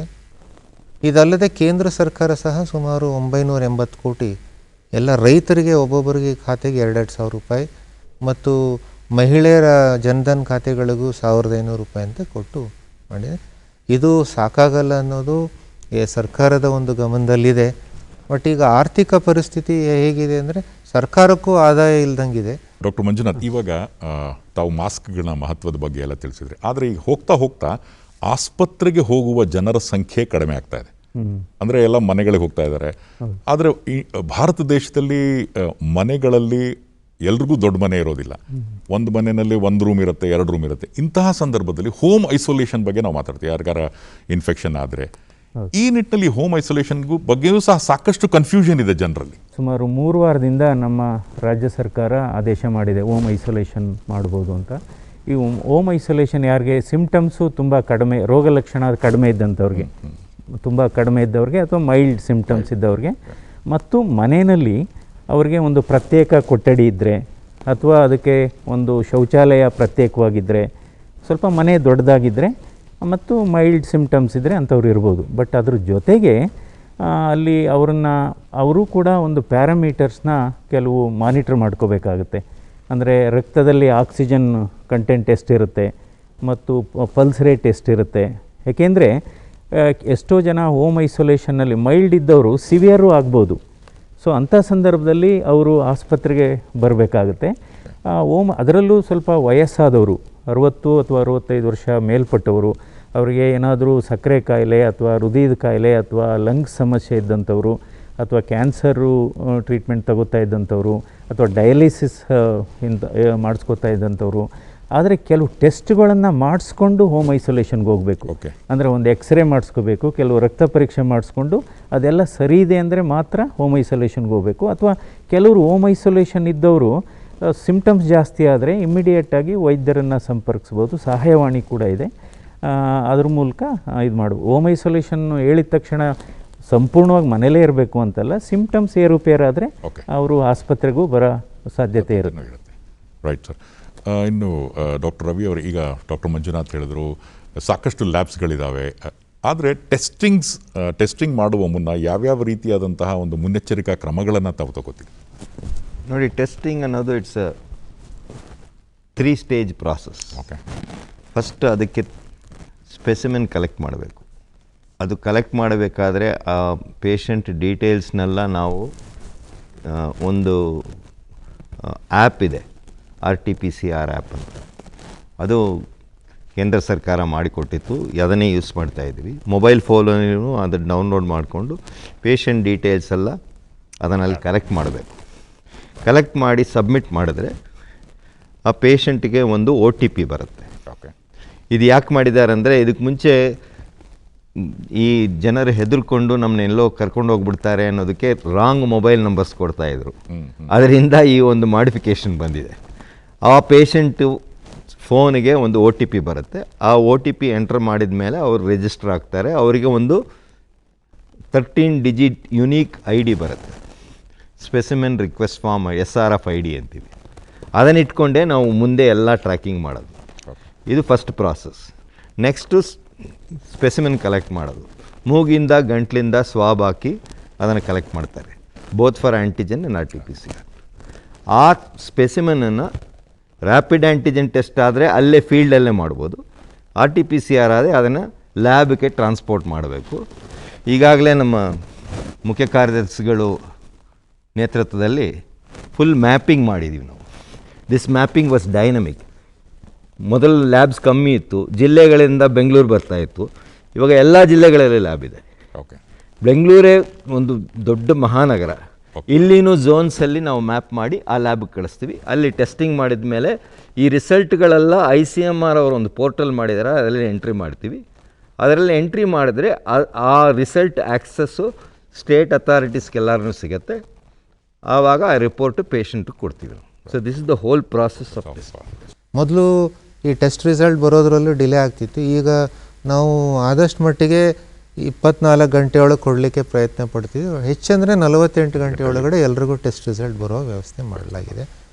ಡಾಕ್ಟರ್ ರವಿಯವರು ಮತ್ತು ಡಾಕ್ಟರ್ ಮಂಜುನಾಥ್ ಅವರು ಸ್ಯಾಂಪ್ಲಿಂಗ್ ಟೀಮ್ ಅಧ್ಯಕ್ಷರಾಗಿದ್ದಾರೆ. ಸೊ ಅವರ ಒಂದು ನೇತೃತ್ವದಲ್ಲಿ ಇವೆಲ್ಲ ಆಗಿದೆ. ಸರ್, ಈಗ ಆರ್ಥಿಕ ವ್ಯವಸ್ಥೆ ಬಗ್ಗೆ ಒಂದು ಸ್ಥೂಲವಾಗಿ ನಮ್ಮ ವೀಕ್ಷಕರಿಗೆ ತಿಳಿಸಿದ್ವಿ. ಇದ್ರ ಜೊತೆಗೆ ಮಳೆ ಬರ್ತಾ ಇದೆ, ಪ್ರವಾಹ ಪರಿಸ್ಥಿತಿ ನಿರ್ಮಾಣ ಆಗ್ತಾ ಇದೆ. ಆಗ ಹೋರಾಟ ಇನ್ನೂ ಸ್ವಲ್ಪ ಕಷ್ಟಕರವಾದಂತಹ ಪರಿಸ್ಥಿತಿ ನಿರ್ಮಾಣ ಆಗ್ತಾ ಇದೆ. ಅದರಲ್ಲೂ ಉತ್ತರ ಕರ್ನಾಟಕ ಪ್ರದೇಶ ಇರ್ಬೋದು, ದಕ್ಷಿಣ ಕನ್ನಡದ ಕಡೆ ಇರ್ಬೋದು, ಮಳೆ ಬಹಳ ಜೋರಾಗಿ ಬರುತ್ತೆ. ಈ ಮಳೆ ಮತ್ತು ಪ್ರವಾಹ ಪರಿಸ್ಥಿತಿಯಲ್ಲಿ ಸರ್ಕಾರದ ಹೋಮ್ವರ್ಕ್ ಯಾವ ರೀತಿ ಇದೆ, ಅಥವಾ ಸರ್ಕಾರ ಯಾವ ರೀತಿ ಯೋಜನೆಗಳನ್ನು ತಯಾರಿಸ್ತಾ ಇದೆ, ಜನರಿಗೆ ಯಾವುದೇ ರೀತಿ ತೊಂದರೆ ಆಗಬಾರ್ದು, ಜೊತೆಗೆ ಕೋವಿಡ್ ಇನ್ಫೆಕ್ಷನ್ಸ್ ಆಗಬಾರ್ದು, ಇದು ಬಹಳ ಮುಖ್ಯ. ಮಳೆಯಿಂದ, ಈ ಪ್ರವಾಹದಿಂದ ಸುಮಾರು 100ಕ್ಕಿಂತ ಹೆಚ್ಚು ತಾಲೂಕುಗಳು ಬಾಧಿತವಾಗಿವೆ. ಬಟ್ ನಮ್ಮ ಸುದೈವದಿಂದ ಕಳೆದ ವರ್ಷದಷ್ಟು ಒಂದು ಅತಿಯಾಗಿ ನಮಗೆ ಅಂದರೆ ಕಳೆದ ವರ್ಷ ಸುಮಾರು 35,000 ಕೋಟಿಯಷ್ಟು ನಷ್ಟ ಆಗಿದೆ ಅಂತ ಅಂದಾಜು ಮಾಡಿದ್ವಿ. ಈ ವರ್ಷ ಸುಮಾರು 8,000 ಕೋಟಿಯಷ್ಟು ನಷ್ಟ ಆಗಿದೆ. ಅದರಲ್ಲಿ ಈಗ ಕಳೆದ ವರ್ಷ ಯಾವ ರೀತಿಯಾಗಿ ಮನೆಗಳ ಒಂದು ಡ್ಯಾಮೇಜ್ ಆಗಿದ್ದರೆ ಅವ್ರಿಗೆ 5 ಲಕ್ಷ ರೂಪಾಯಿ ಪರಿಹಾರ ಕೊಡೋದಕ್ಕೂ ಈಗಾಗಲೇ ಸರ್ಕಾರದ ಆದೇಶ ಆಗಿದೆ. ಮತ್ತು ಮಳೆ ನೀರು ನುಗ್ಗಿದಂಥ ಮನೆಯವರಿಗೆ, ಅವ್ರಿಗೆ ಸಂತ್ರಸ್ತರಿಗೆ 10,000 ರೂಪಾಯಿ ಎಕ್ಸ್ಗ್ರೇಷಿಯಾ ಕೊಡಲಿಕ್ಕೂ, ಅವ್ರ ಬಟ್ಟೆ, ಅವರ ಪಾತ್ರೆಗಳು ಇವೆಲ್ಲ ಖರೀದಿ ಮಾಡೋದಕ್ಕೂ ಕೊಡಲಾಗಿದೆ. ಅದರಲ್ಲಿ ಯಾವುದೇ ಕೊರತೆ ಬರಲಾರ್ದಂಗೆ ಮಾಡಬೇಕು ಅಂತ ಸರ್ಕಾರ ಕ್ರಮ ಜರುಗಿಸ್ತಾ ಇದೆ. ಮತ್ತು ಎಲ್ಲ ಜಿಲ್ಲೆಗಳಲ್ಲಿ ಜಿಲ್ಲಾಧಿಕಾರಿಗಳು ಮತ್ತು ಜಿಲ್ಲಾ ಉಸ್ತುವಾರಿ ಸಚಿವರುಗಳು ಅವರು ಭೇಟಿ ಕೊಟ್ಟು ಜನರಿಗೆ ಒಂದು ಏನೇನು ತೊಂದರೆಗಳಿವೆ ಅದನ್ನೆಲ್ಲ ನೋಡ್ತಾ ಇದ್ದಾರೆ ಮತ್ತು ಅವ್ರಿಗೆ ತಕ್ಷಣ ಪರಿಹಾರವನ್ನು ಸಹ ಕೊಡ್ತಿದ್ದಾರೆ. ಇತ್ತೀಚೆಗೆ ಕೇಂದ್ರ ತಂಡ ಸಹ ಬಂದು ನೋಡ್ಕೊಂಡು ಹೋಗಿದೆ. ಸೊ ಅವರೂ ವರದಿ ಕೊಟ್ಟು ನಮಗೆ ಪರಿಹಾರ ಸಿಗ್ತಕ್ಕಂಥ ಒಂದು ನಿರೀಕ್ಷೆ ಇದೆ. ಜನರು ಯಾವುದೇ ರೀತಿಯಾದಂತಹ ಭಯಭೀತರಾಗುವಂಥ ಆಗ್ತಕ್ಕಂಥ ಅವಶ್ಯಕತೆ ಇಲ್ಲ. ಮತ್ತು ಅದರಲ್ಲಿ ಏನಿದೆ ಅಂದರೆ ಮನೆಗಳೇನು ಕೊಟ್ಟಿದ್ದೀವಿ ಅದನ್ನೆಲ್ಲ ಅತಿ ಶೀಘ್ರದಲ್ಲ ಮನೆಗಳನ್ನು ಕಟ್ಕೋಬೇಕು ಅನ್ನೋದು ಸಹ ಒಂದು ಅಗತ್ಯತೆ ಇದೆ. ಸರ್, ಡಾಕ್ಟರ್ ಮಂಜುನಾಥ್, ಈಗ ಟೆಸ್ಟ್ಸ್ ಬಗ್ಗೆ ಮುಖ್ಯ ಕಾರ್ಯದರ್ಶಿಗಳು ಹೇಳಿದ್ರು, ಸಾಕಷ್ಟು ಟೆಸ್ಟ್ಗಳು, ಸಾವಿರಾರು ಟೆಸ್ಟ್ ನಡೀತಾ ಇದೆ ಪ್ರತಿದಿನಕ್ಕೆ. ಆದರೆ ವಿವಿಧ ಮಾಧ್ಯಮಗಳಲ್ಲಿ ನಾವು ನೋಡ್ತಾ ಇದ್ದೀವಿ, ಕೆಲವು ಸುಳ್ಳು ಸುದ್ದಿನೇ ಇರ್ಬೋದು, ಅದು ಹರಡ್ತಾ ಇದೆ. ಅಂದರೆ ಈಗ ನೀವು ರ್ಯಾಪಿಡ್ ಟೆಸ್ಟ್ ಮಾಡಿದಾಗ ಒಂದು ವರದಿ ಬರುತ್ತೆ, ಆಮೇಲೆ 2 ದಿನ 48 ಗಂಟೆಗಳ ನಂತರ ಮಾಡುವಂತಹ ರಿಪೋರ್ಟ್ನಲ್ಲಿ ಇನ್ನೊಂದು ರಿಪೋರ್ಟ್ ಬರುತ್ತೆ. ಒಂದು ರಿಪೋರ್ಟ್ ಬಂದರೂ ಸಹ ಜನಕ್ಕೆ ಏನಾಗುತ್ತೆ ಅಂದರೆ ಮಾಧ್ಯಮಗಳಲ್ಲಿ ಬಂದಾಗ ಈ ಥರನೇ ಆಗ್ತಿದೆಯಪ್ಪ ಅನ್ನುವಂತಹ ಒಂದು ಭ್ರಮೆಯಲ್ಲಿ ಜನರಿದ್ದಾರೆ. ಇದನ್ನು ತಾವು ಕ್ಲಾರಿಫೈ ಮಾಡಬೇಕು. ಇಬ್ಬರು ಸಹ ಈ ಪ್ರಶ್ನೆನ ತಗೋದು, ಫಸ್ಟ್ ಯಾರು ಬೇಕಾದ್ರೆ ಮೊದಲು ತಗೋಬೋದು. ಇದಕ್ಕೆ ಇಡೀ ದೇಶದಲ್ಲಿ ICMR ಅವರು ಒಂದು ಒಳ್ಳೆ ಒಂದು ಪ್ರಾಸೆಸ್ನ ಕೊಟ್ಟಿದ್ದಾರೆ. ರ್ಯಾಪಿಡ್ ಆ್ಯಂಟಿಜೆನ್ ಟೆಸ್ಟ್ನ ಅಡ್ವಾಂಟೇಜಸ್ ಈಗಾಗಲೇ ಹೇಳಿದ್ದೀನಿ, 30 ನಿಮಿಷದೊಳಗೆ ಸಿಗುತ್ತೆ. ಅದು ಸೋಂಕಿತರಿರ್ಬೋದು, ಸೋಂಕು ಚಿಹ್ನೆಗಳು ಇಲ್ಲದೇ ಇರೋರು, ಎಸಿಂಪ್ಟಮ್ಯಾಟಿಕ್ ಇರ್ಬೋದು, ಇಬ್ಬರಿಗೂ ಮಾಡ್ಬೋದು. ಆದರೆ ಸೋಂಕು ಚಿಹ್ನೆಗಳಿದ್ದು ಆ್ಯಂಟಿಜೆನ್ ಟೆಸ್ಟು ನೆಗೆಟಿವ್ ಬಂದರೆ ಕನ್ಫರ್ಮೇಷನ್ಗೆ RT-PCR ಕಲೆಕ್ಟ್ ಮಾಡಲೇಬೇಕು. ನೆಗೆಟಿವ್ ಅಂದರೆ ನೆಗೆಟಿವ್ ಬಂದರೆ ಸಿಂಪ್ಟಮ್ಯಾಟಿಕ್ ನೆಗೆಟಿವ್. ಎಸಿಂಪ್ಟಮ್ಯಾಟಿಕ್ ನೆಗೆಟಿವ್ ಬಂದರೆ ಅವರಿಗೆ ಮುಂದೆ ಯಾವ ಟೆಸ್ಟೂ ಅಗತ್ಯ ಇಲ್ಲ. ಯಾಕಂದರೆ ಈ ಆ್ಯಂಟಿಜೆನ್ ಟೆಸ್ಟಲ್ಲಿ ವೈರಲ್ ಲೋಡ್ ಹೆಚ್ಚಿದ್ರೇ ನಾವು ಕಂಡುಹಿಡಿತೀವಿ. ಸಿಂಪ್ಟಮ್ಯಾಟಿಕ್ ಆರ್ ಎಸಿಂಪ್ಟಮ್ಯಾಟಿಕ್ಗೆ ಪಾಸಿಟಿವ್ ಬಂದರೆ ಏನು ಕನ್ಫರ್ಮೇಷನು ಅಗತ್ಯ ಇಲ್ಲ. ಈ ಒಂದು ಸಿಸ್ಟಮ್ನ ಫಾಲೋ ಮಾಡಬೇಕು. ಕೆಲವರು ಏನು ಮಾಡ್ತಾ ಇದ್ದಾರೆ, ಈ ಸಿಸ್ಟಮ್ನ ಫಾಲೋ ಮಾಡೋದಿಲ್ಲ. ಇನ್ನೊಂದು 2 ದಿನ ಬಿಟ್ಕೊಂಡು ಇನ್ನೊಂದು ಸ್ಯಾಂಪಲ್ ಕಳಿಸ್ತಾರೆ, ಗಾಬರಿಯಿಂದನೂ ಕಳಿಸ್ತಾರೆ. ಆವತ್ತಿನ ದಿನ ಕಲೆಕ್ಟ್ ಮಾಡಿದ ಸ್ಯಾಂಪಲ್ ಪಾಸಿಟಿವ್ ಬಂದು 2 ದಿನಗಳಿಂದ ಆದಮೇಲೆ ನೆಗೆಟಿವ್ ಬರ್ಬೋದು. ಯಾಕಂದರೆ ನೀವು ಕಾಯಿಲೆಯಲ್ಲಿ ಹಿಸ್ಟ್ರಿಯಲ್ಲಿ ಎಲ್ಲಿದ್ದೀರಾ ಅನ್ನೋದು ಭಾಳ ಮುಖ್ಯ. So best is to follow the national guideline. ಅದೇ ಕೆಲವ್ರದ್ದು ಏನಾಗಿದೆ, ಇವತ್ತು ಟೆಸ್ಟ್ ಮಾಡಿಸ್ಕೊತಾರೆ ನೆಗೆಟಿವ್ ಇರುತ್ತೆ, ಇನ್ನೊಂದು 5 ದಿವಸಕ್ಕೆ ಟೆಸ್ಟ್ ಮಾಡಿಸ್ಕೊತಾರೆ ಪಾಸಿಟಿವ್ ಇರುತ್ತೆ. ಸೊ ಆವಾಗ ಅವರು ಟೆಸ್ಟನ್ನು ಬ್ಲೇಮ್ ಮಾಡ್ತಾರೆ. ಹೌದು, ಅದೇನಾಗುತ್ತೆ, ನಾವು ಯಾವುದೇ ಒಂದು ಸೋಂಕಿತ ವ್ಯಕ್ತಿಯ ಸಂಪರ್ಕಕ್ಕೆ ಬಂದಂಥ ಸಮಯದಲ್ಲಿ ಇಮ್ಮಿಡಿಯೇಟಾಗಿ ಇವತ್ತು ಸಂಪರ್ಕಕ್ಕೆ ಬಂದಿರ್ತೀವಿ, ನಾಳೆನೇ ಮಾಡಿಸಿದ್ರೆ ಅದು ವೈರಲ್ ಲೋಡ್ ಇನ್ನೂ ಬಿಲ್ಡಪ್ ಆಗಿರಲ್ಲ, ನೆಗೆಟಿವ್ ಬರುತ್ತೆ. ಅದಕ್ಕೋಸ್ಕರ ನಾವು ಈ ಟೆಸ್ಟ್ ಮಾಡಿಸ್ಕೋಬೇಕಾದ್ರೆ ಅಥವಾ ಸಂಪರ್ಕಕ್ಕೆ ಬಂದು 6ನೇ ದಿವಸನೋ ಅಥವಾ 7ನೇ ದಿವಸನೋ ಮಾಡಿಕೊಂಡ್ರೆ ಈಲ್ಡ್ ಜಾಸ್ತಿ ಬರುತ್ತೆ. ಸೊ ಅದರಿಂದ ನಂತರ ಒಂದೊಂದು ಸರಿ ಸ್ವ್ಯಾಬು ಯಾವ ರೀತಿ ತೆಗಿತೀವಿ ಅದ್ರ ಮೇಲೆ ಹೋಗುತ್ತೆ. ಸರಿಯಾಗಿ ಸ್ವ್ಯಾಬ್ ತೆಗೆದೇ ಇದ್ದರೆ ಅದು ನೆಗೆಟಿವ್ ಬರ್ಬೋದು. ಸೊ ಅದಕ್ಕೋಸ್ಕರ ಇದಕ್ಕೆ ಬೇರೆ ಬೇರೆ ಅರ್ಥ ಇದೆ. ಸೊ ಅದಕ್ಕೋಸ್ಕರ ಇದು ಲ್ಯಾಬನ್ನು ಬ್ಲೇಮ್ ಮಾಡೋದಕ್ಕಿಂತ ನಾವು ಯಾವ ರೀತಿ ಟೆಸ್ಟ್ ಮಾಡಿಸ್ಕೊಳ್ತೀವಿ, ಸಾರ್ವಜನಿಕರು ಜವಾಬ್ದಾರಿಯುತವಾಗಿ. ಹೌದು. ಈಗ ಸರ್ಕಾರ ಎಲ್ಲ ರೀತಿ ಮಾರ್ಗಸೂಚಿ ಕೊಟ್ಟಿದೆ, ಎಲ್ಲ ರೀತಿ ಕ್ರಮ ಕೊಟ್ಟಿದೆ. ಸರ್ಕಾರದ ಜೊತೆ ಕೂಡ ಇದು ಸರ್ಕಾರದ ಜವಾಬ್ದಾರಿ ಮಾತ್ರ ಅಲ್ಲ, ಸೊ ಸಾರ್ವಜನಿಕರ ಜವಾಬ್ದಾರಿ ಕೂಡ ಆಗಿದೆ. ಸಾಕಷ್ಟು ಸೌಲಭ್ಯಗಳು, ಟೆಸ್ಟಿಂಗ್ ಸೌಲಭ್ಯ ಏನು ಸಿಕ್ಕಾಗಿದೆ ಸರ್. ರಿಕವರಿ ರೇಟ್ ಜಾಸ್ತಿ ಆಗ್ತಾ ಇದೆ. ಮುಖ್ಯಮಂತ್ರಿಗಳು ಇತ್ತೀಚೆಗೆ ಹೇಳಿದ್ದಾರೆ ಡೆತ್ ರೇಟ್ ಕಡಿಮೆ ಆಗಬೇಕು ಅಂತ. ಈ ಹಿನ್ನೆಲೆಯಲ್ಲಿ ವಿಶೇಷವಾಗಿರ್ತಕ್ಕಂಥ ಆರೋಗ್ಯ ಸೌಲಭ್ಯಗಳೇನಾದರೂ ವೃದ್ಧಿಪಡಿಸಲಾಗ್ತಾ ಇದೆಯಾ, ಹೇಗೆ? ಮರಣ ಸಂಖ್ಯೆ ಪ್ರಮಾಣವನ್ನು ಕಡಿಮೆ ಮಾಡೋದೇ ಈಗ ಪ್ರಮುಖ ಉದ್ದೇಶ ಆಗಿದೆ. ಅದರ ಸಲುವಾಗಿ ಈಗ ಒಂದು ಇಲ್ಲಿಂದ ಮೊದಲೇ ನಾವು ನಮ್ಮ ಕರ್ನಾಟಕ ರಾಜ್ಯ ಟೆಲಿ ICU ಅಂತ ಸುಮಾರು 2-3 ತಿಂಗಳಿಂದ ಪ್ರಾರಂಭ ಮಾಡಿ, ಬೆಂಗಳೂರಲ್ಲಿ ಯಾರು ತಜ್ಞ ವೈದ್ಯರಿದ್ದಾರೆ ಅವರು ಜಿಲ್ಲಾ ಆಸ್ಪತ್ರೆಗಳಲ್ಲಿ ICUಗಳನ್ನು ಇಲ್ಲಿಂದನೇ ಮಾನಿಟರ್ ಮಾಡೋದು. ಓಕೆ, ಅವ್ರು ಯಾರು ಪೇಷಂಟ್ಸ್ ICU, ಸೊ ದಟ್ ಅವ್ರಿಗೆ ಗೈಡೆನ್ಸ್ ಕೊಡೋದು ಲೋಕಲ್ ಡಾಕ್ಟರ್ಸ್ಗೆ. ಆ ಒಂದು ಪದ್ಧತಿಯನ್ನು ಶುರು ಮಾಡಿದ್ವಿ. ಮತ್ತು ಪ್ರತಿಯೊಂದು ಈಗೇನು ಹೊಸ ಏನು ಟ್ರೀಟ್ಮೆಂಟ್ ಟೆಕ್ನಾಲಜೀಸ್ ಬರುತ್ತೆ, ಹೊಸ ಮೆಡಿಸಿನ್ಸ್ ಬರುತ್ತೆ, ಲೇಟೆಸ್ಟ್ ಮೆಡಿಸಿನ್ಸು, ಅವೆಲ್ಲ ಟ್ರೀಟ್ಮೆಂಟ್ ಎಕ್ಸ್ಪರ್ಟ್ ಕಮಿಟಿ ಇದೆ, ಅವರ ಒಂದು ಶಿಫಾರಸ್ ಮೇಲೆ ಪ್ಲಾಸ್ಮಾ ಥೆರಪಿ ಇರ್ಬೋದು ಮತ್ತು ಇತ್ಯಾದಿ ಕೆಲವು ಹೊಸ ಡ್ರಗ್ಸ್ ಎಲ್ಲ ಬಂದಿದೆ, ಅವೆಲ್ಲ ನಾವೆಲ್ಲ ಆಸ್ಪತ್ರೆಗಳಿಗೆ ಕೊಡ್ತಾ ಇದ್ದೀವಿ. ಮತ್ತು ಅಲ್ಲಿ ಡಾಕ್ಟರ್ಸು ಕೊರತೆ ಎಲ್ಲೆಲ್ಲಿದೆ, ಎಲ್ಲ ಜಿಲ್ಲೆಗಳಿಗೂ ಏನೇನು ಕೊರತೆ ಇದೆ ಡಾಕ್ಟರ್ಸು, ನೀವು ನಿಮ್ಮ ಲೋಕಲಾಗಿ ಔಟ್ಸೋರ್ಸ್ ಮೂಲಕ ತೊಗೊಳ್ಳೋಕ್ಕೂ ಸಂಪೂರ್ಣ ಒಂದು ಅಧಿಕಾರ ಜಿಲ್ಲಾಧಿಕಾರಿಗಳಿಗೆ ಕೊಟ್ಟಿದ್ದೀವಿ. ಡಾಕ್ಟರ್ಸ್ ಇರ್ಬೋದು, ನರ್ಸ್ ಇರ್ಬೋದು, ವಾರ್ಡ್ ಬಾಯ್ಸ್ ಇರ್ಬೋದು, ಅಥವಾ ಪೌರಕಾರ್ಮಿಕರು, ಆಶಾ ಕಾರ್ಯಕರ್ತೆಯರು, ANMs, ಯಾವುದೇ ಒಂದು ಸಂಪನ್ಮೂಲದ ಕೊರತೆ ಇರಲಾರ್ದಂಗೆ, ಮಾನವ ಸಂಪನ್ಮೂಲ ಕೊರತೆ ಇರಲಾರ್ದಂಗೆ ನೋಡ್ಕೊಳ್ಳೋಕೆ ಹೇಳಿದೆ. ವೆಂಟಿಲೇಟರ್ಗಳು ಸುಮಾರು 2,000 ವೆಂಟಿಲೇಟರ್ಗಳು ನಮಗೆ ಕೇಂದ್ರ ಸರ್ಕಾರದಿಂದ ಬಂದಿದೆ. ಅವೆಲ್ಲ ಈಗ ಎಲ್ಲ ಜಿಲ್ಲೆಗಳಲ್ಲಿ ನೀಡಲಾಗಿದೆ. ಇದು ಈ ಸೋಂಕು ತಡೆಗಟ್ಟಲಿಕ್ಕೆ ಅದರ ಟ್ರೀಟ್ಮೆಂಟಲ್ಲಿ ಆಕ್ಸಿಜನೇಟೆಡ್ ಬೆಡ್ಸ್ ಬಹಳ ಮುಖ್ಯ. ಆ ಆಕ್ಸಿಜನೇಟೆಡ್ ಬೆಡ್ಸ್ ಸಲುವಾಗೂ ಸಹ ಪ್ರತಿ ತಾಲೂಕಾ ಕೇಂದ್ರದಿಂದ ಹಿಡಿದು ಆಕ್ಸಿಜನ್ ಬೆಡ್ಸನ್ನು ಮೊದಲು ಇರ್ತಾ ಇರಲಿಲ್ಲ. ಈಗ ತಾಲೂಕಾ ಕೇಂದ್ರದಿಂದ ಹಿಡಿದು ಜಿಲ್ಲಾ ಕೇಂದ್ರದಲ್ಲ ಜಿಲ್ಲಾ ಆಸ್ಪತ್ರೆಗಳಲ್ಲೂ ಸಹ ಒಂದು ಆಕ್ಸಿಜನೇಟೆಡ್ ಬೆಡ್ಸ್ ಒಂದು ಮಾಡಲಿಕ್ಕೆ 200 ಕೋಟಿ ರೂಪಾಯಿ ಖರ್ಚು ಆಗ್ತಾಯಿದೆ. ಅದೆಲ್ಲ ಈಗ ಕೆಲಸಗಳು ಅರ್ಧ ಆಗಿದೆ.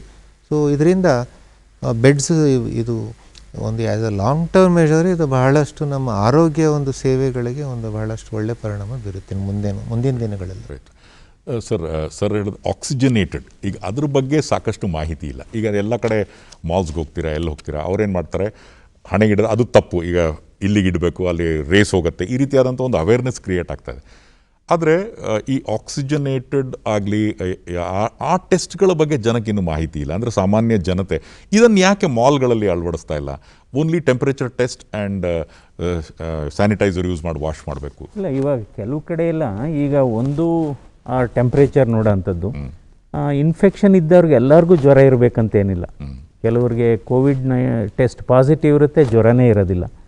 ಸೊ ಸಾಮಾನ್ಯವಾಗಿ ಈ ಲಕ್ಷಣಗಳ ಬಗ್ಗೆ ಹೇಳೋದಾದರೆ, ಜನಸಾಮಾನ್ಯರಿಗೆ ಗೊತ್ತಿರೋದು ಕೋವಿಡ್ ಬಂದರೆ ಏನು, ಕೆಮ್ಮು, ಜ್ವರ ಅಥವಾ ಗಂಟಲು ನೋವು ಅಥವಾ ಇದು ಏನವ್ರಿಗೆ ಉಸಿರಾಟದ ತೊಂದರೆ, ಇದು ಎಲ್ಲರಿಗೂ ಗೊತ್ತಿರತಕ್ಕಂಥದ್ದು. ಇತ್ತೀಚೆಗೆ ಈಗ ನಾವು ಆಲ್ಮೋಸ್ಟು ಈ ವೈರಸ್ ಜೊತೆ 7 ತಿಂಗಳು ಪ್ರಯಾಣ ಮಾಡಿದ್ದೀವಿ. ಸೊ ಹೊಸ ರೋಗ ಲಕ್ಷಣಗಳು ಇದೆ. ಅಂದರೆ ಏನು, ವಾಸನೆ ಗೊತ್ತಾಗದೇ ಇರೋದು, ರುಚಿ ಗೊತ್ತಾಗದೇ ಇರೋದು, ಇನ್ನು ಕೆಲವರಿಗೆ ಏನು ಡಯೇರಿಯಾ, ಸೊ ಹೊಟ್ಟೆ ನೋವು ಬಂದು ಲೂಸ್ ಮೋಷನ್ ಅಥವಾ ಬೇದಿ ಕಾಣಿಸ್ಕೊಂಡ್ರೂ ಇದು ಒಂದು ಕೋವಿಡ್ ಟೆಸ್ಟ್ ಮಾಡಿಸ್ಕೊಳ್ಳೋ ಅವಶ್ಯಕತೆ ಇದೆ. ಸೊ ಇವಾಗ ನೀವು ಇದು ಹೇಳಿದರೆ ಆಕ್ಸಿಜನ್ದು, ಕೆಲವು ಕಡೆ ಎಲ್ಲ ಈ ಪಲ್ಸ್ ಆಕ್ಸಿಮೀಟ್ರ್ ಅಂತ ಬಂದಿದೆ, ಬೆರಳಿಟ್ಟು ನೋಡೋಂಥದ್ದು. ಸೊ ಅದರಲ್ಲಿ ಗೊತ್ತಾಗುತ್ತೆ ನಮ್ಮದು ಆಕ್ಸಿಜನ್ ಲೆವೆಲ್ಲು ಎಷ್ಟಿದೆ ಅಂತ. ಅದು ನಾರ್ಮಲಿ 100 ಇರಲ್ಲ, 97-98 ಇರುತ್ತೆ ರೂಮ್ ಏರಲ್ಲಿ. ಅದು 94ಕ್ಕಿಂತ ಕೆಳಗಡೆ ಬಂದರೆ ಸೊ ಅಂಥವರು ಟೆಸ್ಟ್ ಮಾಡಿಸ್ಕೋಬೇಕು. ಅಥವಾ ಹೋಮ್ ಐಸೋಲೇಷನ್ ಇದ್ದವರು ಕೂಡ ಅದನ್ನು 93-92 ಈ ಥರ ಆಗ್ತಾಯಿದ್ರೆ ಇಮ್ಮಿಡಿಯೇಟಾಗಿ ಹಾಸ್ಪಿಟ್ಲಿಗೆ ಸೇರ್ಕೋಬೇಕಾಗುತ್ತೆ.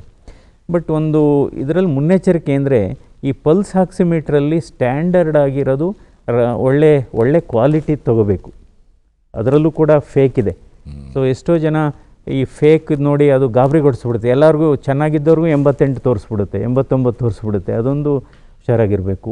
ಸೊ ಅದರಿಂದ ಈ ರೀತಿ ನಾವು ಇದು ಮಾಡ್ಬೋದು. ನಂತರ ಈಗಾಗಲೇ ನಮ್ಮ ಮುಖ್ಯ ಕಾರ್ಯದರ್ಶಿಯವರು ಹೇಳಿದಾಗೆ ಎಲ್ಲ ಜಿಲ್ಲಾ ಆಸ್ಪತ್ರೆ, ಎಲ್ಲ ಮೆಡಿಕಲ್ ಕಾಲೇಜುಗಳನ್ನು ಸ್ಟ್ರೆಂಥನ್ ಮಾಡಿದ್ದಾರೆ. ಅಂದರೆ ಆಕ್ಸಿಜನ್ ಬೆಡ್ಸ್ ಜಾಸ್ತಿ ಆಗಿದೆ, ICU ಬೆಡ್ ಜಾಸ್ತಿ ಆಗಿದೆ, ವೆಂಟಿಲೇಟ್ರು ಜಾಸ್ತಿ ಆಗಿದೆ. ಬಹುಶಃ ವೆಂಟಿಲೇಟ್ರು ರಿಕ್ವೈರ್ಮೆಂಟು ಲೆಸ್ ದೆನ್ 0.1% ಅಷ್ಟೇ. ಸೊ ಸುಮಾರು ಒಂದು 8-10% ರಾಜ್ಯ ಸರ್ಕಾರ ಫುಲ್ಲಿ ಎಕ್ವಿಪ್ ಹೌದು ಆಗಿದೆ. ಮತ್ತು ಒಂದು ಎಫೆಕ್ಟಿವ್ ಮೆಡಿಸಿನ್ ಬಂದಿದೆ ಇತ್ತೀಚೆಗೆ. It is not A specific one, but effective remdesivir ಅಂತ. ಇದನ್ನು ನಮ್ಮ ರಾಜ್ಯ ಸರ್ಕಾರ ಸುಮಾರು 1.5 ಲಕ್ಷ ವಯಲ್ಸ್ನ ಕೊಂಡ್ಕೊಂಡು ಎಲ್ಲ ಜಿಲ್ಲಾ ಆಸ್ಪತ್ರೆ, ಎಲ್ಲ ತಾಲೂಕು ಆಸ್ಪತ್ರೆಗೂ ಸಪ್ಲೈ ಫ್ರೀ ಕೊಡ್ತಾ ಇದ್ದಾರೆ. ಸೊ ಬಟ್ ಈ ಮೆಡಿಸಿನ್ನ ಕರೆಕ್ಟ್ ಟೈಮ್ಗೆ ಕೊಡಬೇಕು. ಅಂದರೆ ತುಂಬ ಸೀರಿಯಸ್ ಆದಾಗ ಕೊಟ್ಟರೆ ಪ್ರಯೋಜನ ಆಗೋಲ್ಲ. ಮೈಲ್ಡ್ ಟು ಮಾಡ್ರೇಟ್ ಸ್ಟೇಜ್ ಇದ್ದಾಗಲೇ ಕೊಟ್ಟರೆ ಬಹುಶಃ 99% ಗುಣಮುಖರಾಗ್ತಾರೆ. ಒಂದು ತಿಂಗಳ ಹಿಂದೆ ಬೆಂಗಳೂರಲ್ಲಿ ಈ ಬೆಡ್ಗಳಿಗೆ ಹಾಹಾಕಾರ ಇತ್ತು. ಜನರಿಗೆ ಅಲ್ಲಿ ಬೆಡ್ ಸಿಕ್ಕಿಲ್ಲ, ಆಸ್ಪತ್ರೆಯಿಂದ ಆಸ್ಪತ್ರೆಗೆ ಅಲ್ದಾಡಬೇಕಾದಂಥ ಪರಿಸ್ಥಿತಿ ಇತ್ತು. ಬಟ್ ಈಗ 50% ಬೆಡ್ಗಳು ಖಾಲಿ ಇದೆ ಬೆಂಗಳೂರಲ್ಲಿ, ಸಿಟಿಯಲ್ಲಿ ಈಗ ಖಾಲಿ ಇದೆ. ಜೊತೆಗೆ ಜಿಲ್ಲಾ ಮಟ್ಟದಲ್ಲೂ ಸಹ ಹೆಚ್ಚಿನ ಜಿಲ್ಲೆಗಳಲ್ಲಿ ಬೆಡ್ಗಳು ಇನ್ನೂ ಖಾಲಿ ಇವೆ. ಕೆಲವು ಜಿಲ್ಲೆಗಳಲ್ಲಿ ಸ್ವಲ್ಪ ಮಟ್ಟಿಗೆ ಕೇಸ್ಗಳ ಸಂಖ್ಯೆ ಹೆಚ್ಚಿರೋ ಕಡೆ ICU ಬೆಡ್ಗಳ ಒಂದು ಸ್ವಲ್ಪ ಕೊರತೆ ಇದೆ. ಅದನ್ನು ಬಿಟ್ಟರೆ ಇಡೀ ರಾಜ್ಯದಲ್ಲಿ ನಮಗೆ ಯಾವುದೇ ಒಂದು ಬೆಡ್ಗಳ ಸೌಲಭ್ಯ ಎಲ್ಲ ಸಾಕಷ್ಟಿದೆ. ಆದರೂ ಜನರು ಸಾಮಾನ್ಯವಾಗಿ ಕೇಳುವಂಥ ಪ್ರಶ್ನೆ, ಕೆಲವು ಕೋವಿಡ್ ಸೆಂಟರ್ಗಳನ್ನು ಮುಚ್ಚಲಾಗ್ತಾ ಇದೆ ಅಂತ. ಇದಕ್ಕೇನು ಹೇಳ್ತೀರಾ ಸರ್? ಆ ರೀತಿಯಾದಂಥ ಹೇಳ್ತಾರೆ. ಈಗ ಬಿಗ್ಗೆಸ್ಟ್ ಕೋವಿಡ್ ಕೇರ್ ಸೆಂಟರ್ BIECಲಿ ಮಾಡಲಾಗಿತ್ತು, ಅದನ್ನು ಸೆಪ್ಟೆಂಬರ್ 15 ರೇಂಜಲ್ಲಿ ಮುಚ್ಚಲಾಗ್ತಾ ಇದೆ ಅಂತ. ಇದು ಜನರಲ್ಲಿ ಸ್ವಲ್ಪ ಮಟ್ಟಿಗೆ ಆತಂಕ ಸೃಷ್ಟಿ ಆಗಿದೆ ಅಂತ ತಮಗನ್ಸುತ್ತಾ, ಅಥವಾ ಸಾಕಷ್ಟು ಮಾಹಿತಿ ಪ್ರಸಾರ ಆಗಿದೆಯೋ ಜನರಿಗೆ ಯಾವುದೇ ತೊಂದರೆ ಇಲ್ಲ ಅಂತ? ಇಲ್ಲ, ಇದರ ಮುಚ್ಚಲಿಕ್ಕೆ ಕಾರಣ ಏನಂದರೆ, ಈಗ ಹೆಚ್ಚಿನ ಸೋಂಕಿತರು ಎಲ್ಲರೂ ಹೋಮ್ ಐಸೋಲೇಷನ್ ಇಷ್ಟಪಡ್ತಿದ್ದಾರೆ. ಅವ್ರಿಗೆ ಯಾವುದೇ ರೋಗ ಲಕ್ಷಣಗಳು ಇಲ್ಲದೇ ಇದ್ದರೆ ಅವ್ರು ಐದಾರು ಮನೆಯಲ್ಲೇ ಇರ್ಬೋದು, ಅಥವಾ ಅವರು ಕೋವಿಡ್ ಕೇರ್ ಸೆಂಟ್ರಿಗೆ ಬರ್ಬೋದು. ಈ ಮೊನ್ನೆ ಅದೇ ಎಕ್ಸಿಬಿಷನ್ ಸೆಂಟ್ರ್ ತಾವು ಹೇಳಿದ್ರೆ 10,000 ಒಂದು ಸಾಮರ್ಥ್ಯ ಇರ್ತಕ್ಕಂಥ. ಬಟ್ ಜನ ಮುಂದೆ ಬರ್ತಿಲ್ಲ, ಅವರು ಮನೆಯಲ್ಲೇ ಇರಲಿಕ್ಕೆ ಇಷ್ಟಪಡ್ತಾರೆ.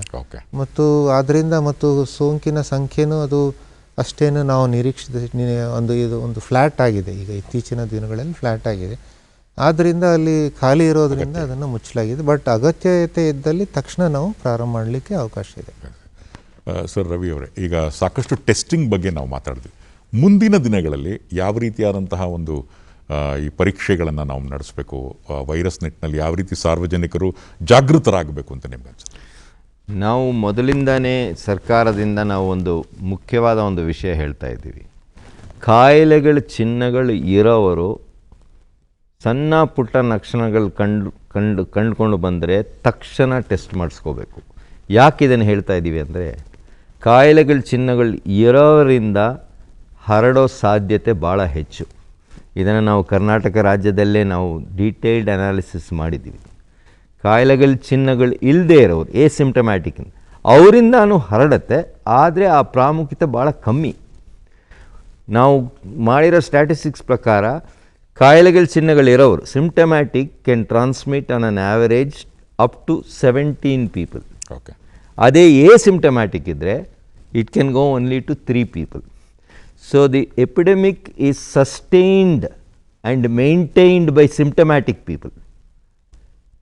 Transmission occurs also from asymptomatic, but ಭಾಳ ಮುಖ್ಯವಾಗಿ ಹರಡುತ್ತಾ ಇರೋದು ಕಾಯಿಲೆಗಳ ಚಿಹ್ನೆ. ಸೊ ಕಾಯಿಲೆಗಳ ಚಿಹ್ನೆಗಳು ಯಾರಿಗೆ ಸಣ್ಣ ಪುಟ್ಟ ಚಿಹ್ನೆಗಳಿದ್ದರೆ ಅವರಾಗೆ ಸ್ವತಃ ಆಗಿ ಬಂದು ಪರೀಕ್ಷೆ ಮಾಡಿಕೊಂಡ್ರೆ ಇದರಿಂದ ಎಲ್ರಿಗೂ ಒಳ್ಳೆಯದಾಗತ್ತೆ. So we have to focus and message people that any mild symptom, doctor Manjunath ಅವರು ಭಾಳ ಸರಳವಾಗಿ ಎಷ್ಟೆಷ್ಟು ಹೊಸ ಸಿಂಪ್ಟಮ್ಸ್ ಬಂದಿದೆ ಅಂತ ಹೇಳಿದ್ದಾರೆ. ಟೆಸ್ಟ್ ಮಾಡಿಸ್ಕೊಳ್ಳೋದು ತಪ್ಪೇ ಇಲ್ಲ. ಇವಾಗ ಆಸ್ಪತ್ರೆಯಲ್ಲಿ ಹೋಗಿ ಲಾಕ್ಡೌನ್ ಆಗೋ ಅವಶ್ಯಕತೆಯೂ ಇಲ್ಲ, ಮನೆಯಲ್ಲೇ ಇರ್ಬೋದು ಮೈಲ್ಡ್ ಸಿಂಪ್ಟಮ್ಸ್ ಇದ್ದೆ. ಈಗೇನು ಪ್ರಿಸ್ಕ್ರಿಪ್ಷನ್ನು ಬೇಕಿಲ್ಲ. ಇವನ್ ಗೌರ್ಮೆಂಟ್ ಆಫ್ ಇಂಡಿಯಾನು ಕ್ಲಿಯರ್ ಮಾಡಿದೆ. ಮೊದಲು ಡಾಕ್ಟ್ರು ಪ್ರಿಸ್ಕ್ರಿಪ್ಷನ್ ಬೇಕಾಗಿತ್ತು ಟೆಸ್ಟ್ಗೆ, ಈಗ ಅವರೇ ಸ್ವಯಂ ಪ್ರೇರಿತರಾಗಿ ಹೋಗ್ಬೋದು. ಇನ್ನು ಕೆಲವರು ಈಗ ಇದೇನು ಆಗಸ್ಟ್ ಸೆಪ್ಟೆಂಬರ್ ಏನಾಗುತ್ತೆ ಮಳೆ ಸೀಸನ್ನು, ಕೆಲವರೆಲ್ಲ ಮಳೆ ನೆಂದ್ಬಿಟ್ಟಿದ್ದೀನಿ ಏನೋ ಅದಕ್ಕೆ ನೆಗಡಿ ಆಗಿದೆ, ಒಂಚೂರು ಕೆಮ್ಮು ಒಂಚೂರು ಮೈಕೈ ನೋವು, ಸೊ ಆ ರೀತಿ ಇದ್ರೂ ಟೆಸ್ಟ್ಗೆ ಹೋಗಲೇಬೇಕು. ನಾವು ನೋಡಿದ್ದೀವಿ ಆ ರೀತಿ ರೋಗ ಲಕ್ಷಣಗಳು ಇದ್ದಾಗಲೂ ಪಾಸಿಟಿವ್ ಬಂದಿದೆ. ಕೆಲವರು ಹೇಳ್ತಾರೆ ಎಲ್ಲ ಮಳೆಯಲ್ಲಿ ನೆಂದ್ಬಿಟ್ಟಿದ್ದೀನಿ ಅದಕ್ಕೆ ನೆಗಡಿ, ಅದಕ್ಕೆ ಸ್ವಲ್ಪ ಮೈಕೈ ನೋವು ತಲೆನೋವು ಕೂಡ ಇಂಪಾರ್ಟೆಂಟ್ ಸಿಂಪ್ಟಮ್. ನನಗೆ ಯಾವುದೇ ರೋಗ ಲಕ್ಷಣ ಇಲ್ಲ, ನಾನೇನು ಟೆಸ್ಟ್ ಮಾಡೋ ಅಗತ್ಯ ಇಲ್ಲ, ನಾನು ಅಂತ ಅನ್ನೋನು ಬಂಡ ಧೈರ್ಯದಿಂದ ಇರ್ತಾರೆ ಕೆಲವರು, ನಿರಾಕರಿಸ್ತಿದ್ದಾರೆ ಕೆಲವರು. ಆದರೆ ನಮಗೆ ನೋಡಿದ ಹಾಗೆ ಇತ್ತೀಚೆಗೆ 90% ಹೆಚ್ಚು ಜನ ಯಾರು ಪಾಸಿಟಿವ್ ಇದ್ದಾರೆ ಅವರೆಲ್ಲ ರೋಗ ಲಕ್ಷಣಗಳೇ ಇಲ್ಲ, ಎಸಿಂಪ್ಟಮ್ಯಾಟಿಕ್ ಇದ್ದಾರೆ. ಬಟ್ ಅವರಿಂದನೂ ಬೇರೆಯವ್ರಿಗೆ ಹರಡುತ್ತೆ, ಅವ್ರ ಮನೆಯವ್ರಿಗೆ ಹರಡುತ್ತೆ. ಆದ್ದರಿಂದ ಯಾರ್ಯಾರು ಟೆಸ್ಟ್ ಮಾಡ್ಕೋಬೇಕಂತ ನಾವು ಈಗ ನಮ್ಮ ಮಾರ್ಗಸೂಚಿಗಳೆಲ್ಲ ಇದೆ, ಅವ್ರು ಯಾವುದೇ ಹೆದರದೇ ಬಂದು ಟೆಸ್ಟ್ ಮಾಡಿಸ್ಕೋಬೇಕು ಅನ್ನೋದು ಒಂದು ನಾವು ಇಲ್ಲಿ ನಮ್ಮ ತಜ್ಞರು ಹೇಳೋದು ಮತ್ತು ನಾನು ಇಲ್ಲಿ ಹೇಳಲಿಕ್ಕೆ ಬಯಸೋದು. ಯಾರು ಟೆಸ್ಟಿಂಗಿಂದ ಯಾವುದಾದ್ರೂ ತೊಂದರೆ ಆಗುತ್ತೆ, ಈಗೆಲ್ಲ ಮನೆಯಲ್ಲೇ ಇರಲಿಕ್ಕೆ ಅವಕಾಶ ಇದೆ ಮತ್ತು ಎಲ್ಲ ಸಂಪೂರ್ಣ ವೆಚ್ಚವನ್ನು ಕೋವಿಡ್ ಅವ್ರ ಗುಣ ಆಗಲಿಕ್ಕೆ ಇರ್ತಕ್ಕಂಥ ಸಂಪೂರ್ಣ ವೆಚ್ಚವನ್ನು ಸರ್ಕಾರನೇ ಭರಿಸುತ್ತೆ. ಸರ್ಕಾರ ಈ ಖಾಸಗಿ ಆಸ್ಪತ್ರೆಗಳಲ್ಲೂ ಕೋವಿಡ್ ಸೋಂಕಿತರು ಹೋದರೆ ಆ ರೇಟ್ ಪ್ರಕಾರ ಅದನ್ನು ಸರ್ಕಾರನೇ ಭರಿಸುತ್ತೆ. ಸೊ ಯಾರಿಗೂ ಅದ್ರ ಬಗ್ಗೆ ತೊಂದರೆ ಪಡೋ ಅಗತ್ಯ ಇಲ್ಲ. ಅದು ತೊಂದರೆ ಅವರ ಜೀವಕ್ಕೆ ಒಂದು ಅವ್ರ ಕುಟುಂಬದವ್ರನ್ನ ರಕ್ಷಣೆ ಮಾಡಬೇಕಾದ್ರೆ ಅವ್ರ ತಕ್ಷಣ ಏನಾದರೂ ಈ ಥರ ಒಂದು ಪ್ರಾಥಮಿಕ ಸಂಪರ್ಕಿತರು ಇರ್ಬೋದು, ಅಥವಾ ಅವ್ರಿಗೆ ಬೇರೆ ಕೋಮಾರ್ಬಿಡಿಟೀಸ್ ಇದ್ದು ವಯಸ್ಸಾದವ್ರು ಇರ್ಬೋದು, ಅಥವಾ ಅವ್ರಿಗೆ ಈ ರೀತಿ ಡಾಕ್ಟರ್ ಮಂಜುನಾಥ್ ಅವ್ರು ಹೇಳಿದಾಗೆ ನೆಗಡಿ ಕೆಮ್ಮು ಇತ್ಯಾದಿ ರೋಗ ಲಕ್ಷಣಗಳಿದ್ದರೆ ಟೆಸ್ಟ್ ಮಾಡಿಸ್ಕೊಳ್ಳೋದು ಅಗತ್ಯ ಇದೆ. ಅದು ಹೆದರಬೇಕಾಗಿಲ್ಲ. ಮೊದಲು ಒಂದು ಆತಂಕ ಇತ್ತು ಟೆಸ್ಟ್ ಮಾಡಿಸ್ಕೊಳ್ಳೋರಿಗೆ, ಅಕಸ್ಮಾತ್ ಪಾಸಿಟಿವ್ ಬಂದುಬಿಟ್ರೆ ನಮ್ಮ ಮನೆ ಸೀಲ್ ಡೌನ್ ಮಾಡ್ತಾರೆ, ಅಥವಾ ನಮ್ಮ ಬೀದಿಯೆಲ್ಲ ಸೀಲ್ ಡೌನ್ ಮಾಡ್ತಾರೆ, ಅಥವಾ ಮನೆಗೆ ಈ ಇದು ಚೀಟಿ ಅಂಟಿಸ್ತಾರೆ ಅಂತ. ಈಗ ಅದೆಲ್ಲ ಆ ನಿರ್ಬಂಧನೆಗಳೆಲ್ಲ ತಗಲಾಕಿದೆ. ಸೊ ಫ್ರೀಯಾಗಿ ಬಂದು ಮಾಡಿಸ್ಕೋಬೋದು. ಜೊತೆ ನಾವು ಜೀವನ ಮಾಡಬೇಕು, because we have to live with the virus. Negative ಬಂದರೆ ಮನಸ್ಸಿಗೆ ನೆಮ್ಮದಿ. ಸರ್, ಈ ಪ್ರಶ್ನೆ ಬಹುಶಃ ಸರ್ಕಾರದ ದೃಷ್ಟಿಯಿಂದನೂ ನೋಡ್ಬೋದು, ಆರೋಗ್ಯದ ದೃಷ್ಟಿಯಿಂದ ನೋಡ್ಬೋದು. ಈ ಒಂದು ಸೋಷಿಯಲ್ ಸ್ಟಿಗ್ಮಾ, ಈಗ ಮುಂಚೆ ಬಹುಶಃ ಎಲ್ಲ ದೊಡ್ಡ VIP-ಗಳಿಗೂ ಬಿಟ್ಟಿಲ್ಲ ಇದು. ಆ VIP-ಗಳಿಗೆ ಬಂದಾಗ ಈ ಸ್ಟಿಗ್ಮಾ ಕಡಿಮೆ ಆಗಿದೆ ಅಂತ ನಿಮ್ಗೆ ಅನಿಸ್ತಾ ಇದೆಯಾ, ಅಥವಾ ಯಾವ ರೀತಿ ಈ ಸ್ಟಿಗ್ಮಾನ ತೆಗಿಬೋದು? ಈ ಸ್ಟಿಗ್ಮಾ ಅದೇ ಈಗಾಗಲೇ ಡಾಕ್ಟರ್ ಮಂಜುನಾಥ್ ಅವ್ರು ಹೇಳಿದಾಗೆ ಕೆಲವರಿಗೆ ನಾವು ಅದು ಮನೆ ಮೇಲೆ ಅಂಟಿಸ್ತಕ್ಕಂಥ ಒಂದು ಚೀಟಿಯಿಂದ ಅವ್ರಿಗೆ ಒಂದು ಎಲ್ಲ ಸುತ್ತಮುತ್ತಲ ಜನರಲ್ಲಿ ಅವರನ್ನ ಒಂಥರ ನೋಡ್ತಕ್ಕಂಥ ಒಂದು ಆತಂಕ ಇತ್ತು. ಈಗ ಅದು ಅಂಟಿಸೋದನ್ನು ನಿಲ್ಲಿಸಿದ್ದೀವಿ ಒಂದು. ಮತ್ತು ಈ ಕ್ವಾರಂಟೈನ್ ಬೇರೆ ರಾಜ್ಯಗಳಿಂದ ಬರೋರಿಗೆಲ್ಲ ನಾವು ಕೈ ಮೇಲೆ ಸ್ಟ್ಯಾಂಪ್ ಹಾಕ್ತಿದ್ವಿ, ಅದು ಈಗ ಸಂಪೂರ್ಣ ಈಗ ನಿಂತೋಗಿದೆ. ಅದನ್ನು ಸ್ಟ್ಯಾಂಪ್ ಏನೂ ಹಾಕ್ತಾ ಇಲ್ಲ. ಸೊ ಆದರೆ ಅವರು ತಾವಾಗೆ ಸೆಲ್ಫ್ ರಿಪೋರ್ಟಿಂಗ್ ಮಾಡಬೇಕಂತ ನಾವು ಮಾತ್ರ ಹೇಳ್ತೀವಿ ಹೊರತು ಅವ್ರನ್ನ ಯಾವುದೇ ರೀತಿ ಸ್ಟಿಗ್ಮಟೈಸ್ ಮಾಡ್ತಾ ಇಲ್ಲ.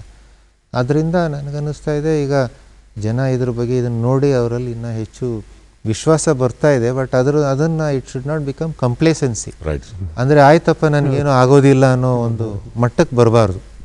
ಆದರೆ ಇದನ್ನು ನಾವು ಸರಿಯಾದ ಒಂದು ಮುಂಜಾಗ್ರತಾ ಕ್ರಮಗಳಿಂದ ನಾವು ಅದನ್ನು ಎದುರಿಸ್ಬೋದು ಅನ್ನೋ ಒಂದು ವಿಶ್ವಾಸ ಇರಬೇಕು.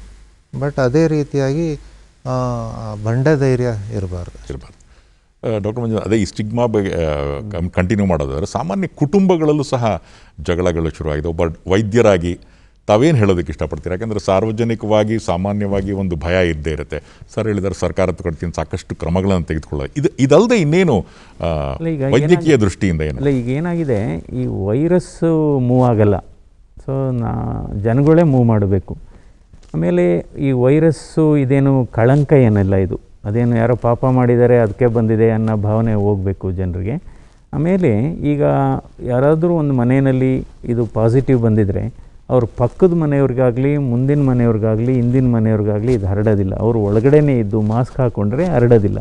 ಸೊ ಅದರಿಂದ ಜನ ಇದನ್ನು ಒಂದು ವೈಜ್ಞಾನಿಕವಾಗಿ ನೋಡಬೇಕಾಗುತ್ತೆ. ಅವ್ರ ಬಗ್ಗೆ ಒಂದು ಕೈಂಡ್ನೆಸ್ಸು ತೋರಿಸ್ಬೇಕು, ಕರುಣೆನೂ ಇರಬೇಕಾಗುತ್ತೆ. ಈಗ ನೋಡ್ಬೋದು, ಕೆಲವೆಲ್ಲ ಅಕಸ್ಮಾತು ದುರದೃಷ್ಟವಶಾತು ಅವರು ಸಾವನ್ನಪ್ಪಿದರೆ ಅವರನ್ನು ಅಂತ್ಯ ಸಂಸ್ಕಾರ ಮಾಡುವಾಗ ತುಂಬ ಜನ ಅದಕ್ಕೆ ಪ್ರತಿರೋಧ ವ್ಯಕ್ತಪಡಿಸಿದ್ದಾರೆ, ಅದು ಗಲಾಟೆ ಮಾಡಿದ್ದಾರೆ. ಯಾಕೆಂದರೆ ಸತ್ತಂಥ ಮನುಷ್ಯಂಗೆ ಅವನಿಂದ ವೈರಸ್ ಹರಡೋದಿಲ್ಲ. ಯಾಕೆ ಅವನೇನು ಉಸಿರಾಡಲ್ಲ, ಕೆಮ್ಮಲ್ಲ, ಸೀನಲ್ಲ. ಯಾರು ಆ ಪಾರ್ಥಿವ ಶರೀರವನ್ನು ಮುಟ್ಟಿರ್ತಾರೆ ಅವರು ಮುನ್ನೆಚ್ಚರಿಕೆ ವಹಿಸಬೇಕೇ ಹೊರತು ದೂರದಿಂದ ನೋಡಿದವ್ರಿಗೆ ಅಥವಾ ಅಲ್ಲಿ ಅವ್ರನ್ನ ಅಂತ್ಯಕ್ರಿಯೆ ಮಾಡಿದ ಜಾಗದ ಸುತ್ತಮುತ್ತ ಜನರಿಗೆ ಹರಡೋದಿಲ್ಲ. ಇದು ನಿಜವಾಗ್ಲೂ ಒಂದು ಜನರು ಅರ್ಥ ಮಾಡ್ಕೋಬೇಕಾಗುತ್ತೆ. ಇದು ನಿಜವಾಗ್ಲೂ ಕಳಂಕ ಏನಿಲ್ಲ ಇದು. ಸೊ ಬೇರೆ ಇದೇ ಥರ ವೈರಸ್ ಹಿಂದೆನೂ ಬಂದಿದೆ. ಬಟ್ ನಾವು ಈ ಕಾಲದಲ್ಲಿ ಇದನ್ನು ನೋಡ್ತಾ ಇದ್ದೇವೆ. 1918ನೇ ಇಸ್ವಿನಲ್ಲಿ ಸ್ಪ್ಯಾನಿಷ್ ಫ್ಲೂ ಬಂದಿತ್ತಂತೆ. ಆಗಲೂ ಕೋಟ್ಯಾಂತರ ಜನರಿಗೆ ಸಮಸ್ಯೆ ಆಯ್ತಂತೆ. ಈ ಕಾಯಿಲೆ ಹರಡೋದಕ್ಕೆ ಕಾರಣ ಮನುಷ್ಯರು, ವೈರಸ್ ಅಲ್ಲ. ಅದನ್ನು ಸ್ಪಷ್ಟವಾಗಿ ತಿಳ್ಕೋಬೇಕು. ಅದನ್ನು ಯಾವ ರೀತಿ ಹರಡುತ್ತೆ ಅನ್ನೋ ತಿಳುವಳಿಕೆಯೂ ನಮಗಿದೆ. ಆದರೆ ನಮ್ಮ ಪ್ರವರ್ತನೆಯಲ್ಲಿ ಬದಲಾವಣೆ ಬರಬೇಕು. ನಿಮ್ಯಾನ್ ಸಂಸ್ಥೆಯಿಂದ ನಾನು 36 ವರ್ಷದಲ್ಲಿ ಕಲಿತಿದ್ದು ಏನಂದರೆ, behavioural change is the most difficult. ಉದಾಹರಣೆ ಕೊಡ್ತೀನಿ. ಸ್ಮೋಕಿಂಗ್ ಕಾಸಸ್ ಕ್ಯಾನ್ಸರ್ ಎಲ್ಲರಿಗೂ ಗೊತ್ತು, ಪ್ಯಾಕೆಟ್ ಮೇಲೇನೂ ಹಾಕಿರ್ತಾರೆ. ಆದರೆ ಆ ಬದಲಾವಣೆ ಬರಬೇಕು ನೋಡಿ, ಅದು ಭಾಳ ಕಷ್ಟ. ಇದರಲ್ಲಿನೂ ಹಾಗೆ ಕ್ರೌಡೆಡ್ ಪ್ಲೇಸಸ್ ಅವಾಯ್ಡ್ ಮಾಡಬೇಕು. ಅಲ್ಲೇ ಹೆಚ್ಚು ಹರಡೋದು. ಕ್ಲೋಸ್ಡ್ ಸ್ಪೇಸಸ್ ಅವಾಯ್ಡ್ ಮಾಡಬೇಕು. ಎಲ್ಲಿ ಜನಸಂಖ್ಯೆ ಕಮ್ಮಿ ಸಂಖ್ಯೆ ಒಂದು ಚಿಕ್ಕ ಮನೆಯಲ್ಲಿ ಅಥವಾ ಮಾರ್ಕೆಟಲ್ಲಿ ಇರ್ತಾರೋ ಅಲ್ಲಿ ಹರಡೋ ಸಾಧ್ಯತೆ ಹೆಚ್ಚು. ಅಲ್ಲಿ ಹೋಗುವಾಗ ಸ್ವಲ್ಪ ಮಾಸ್ಕ್ ಹಾಕ್ಕೊಂಡು, ಅಂತರವನ್ನು ಸ್ವಲ್ಪ ಗಮನಿಸ್ಕೊಂಡು, ಕೈ ಶುದ್ಧಪಡಿಸ್ಕೊಂಡು, ಸ್ಯಾನಿಟೈಸರ್ ಇದೆಲ್ಲ ಮಾಡಿದ್ರೆ ಇದೆಲ್ಲ ಹೇಳೋದು ಸುಲಭ. ಆದರೆ ಇದು ಜನರು ಅರ್ಥ ಮಾಡಿಕೊಂಡು ಪರಿವರ್ತನೆಯಲ್ಲಿ ತರಬೇಕು. Behavioural change is very important. ನಮ್ಮ ಕಮ್ಯುನಿಕೇಷನು ಸಹ it should address behavioural change.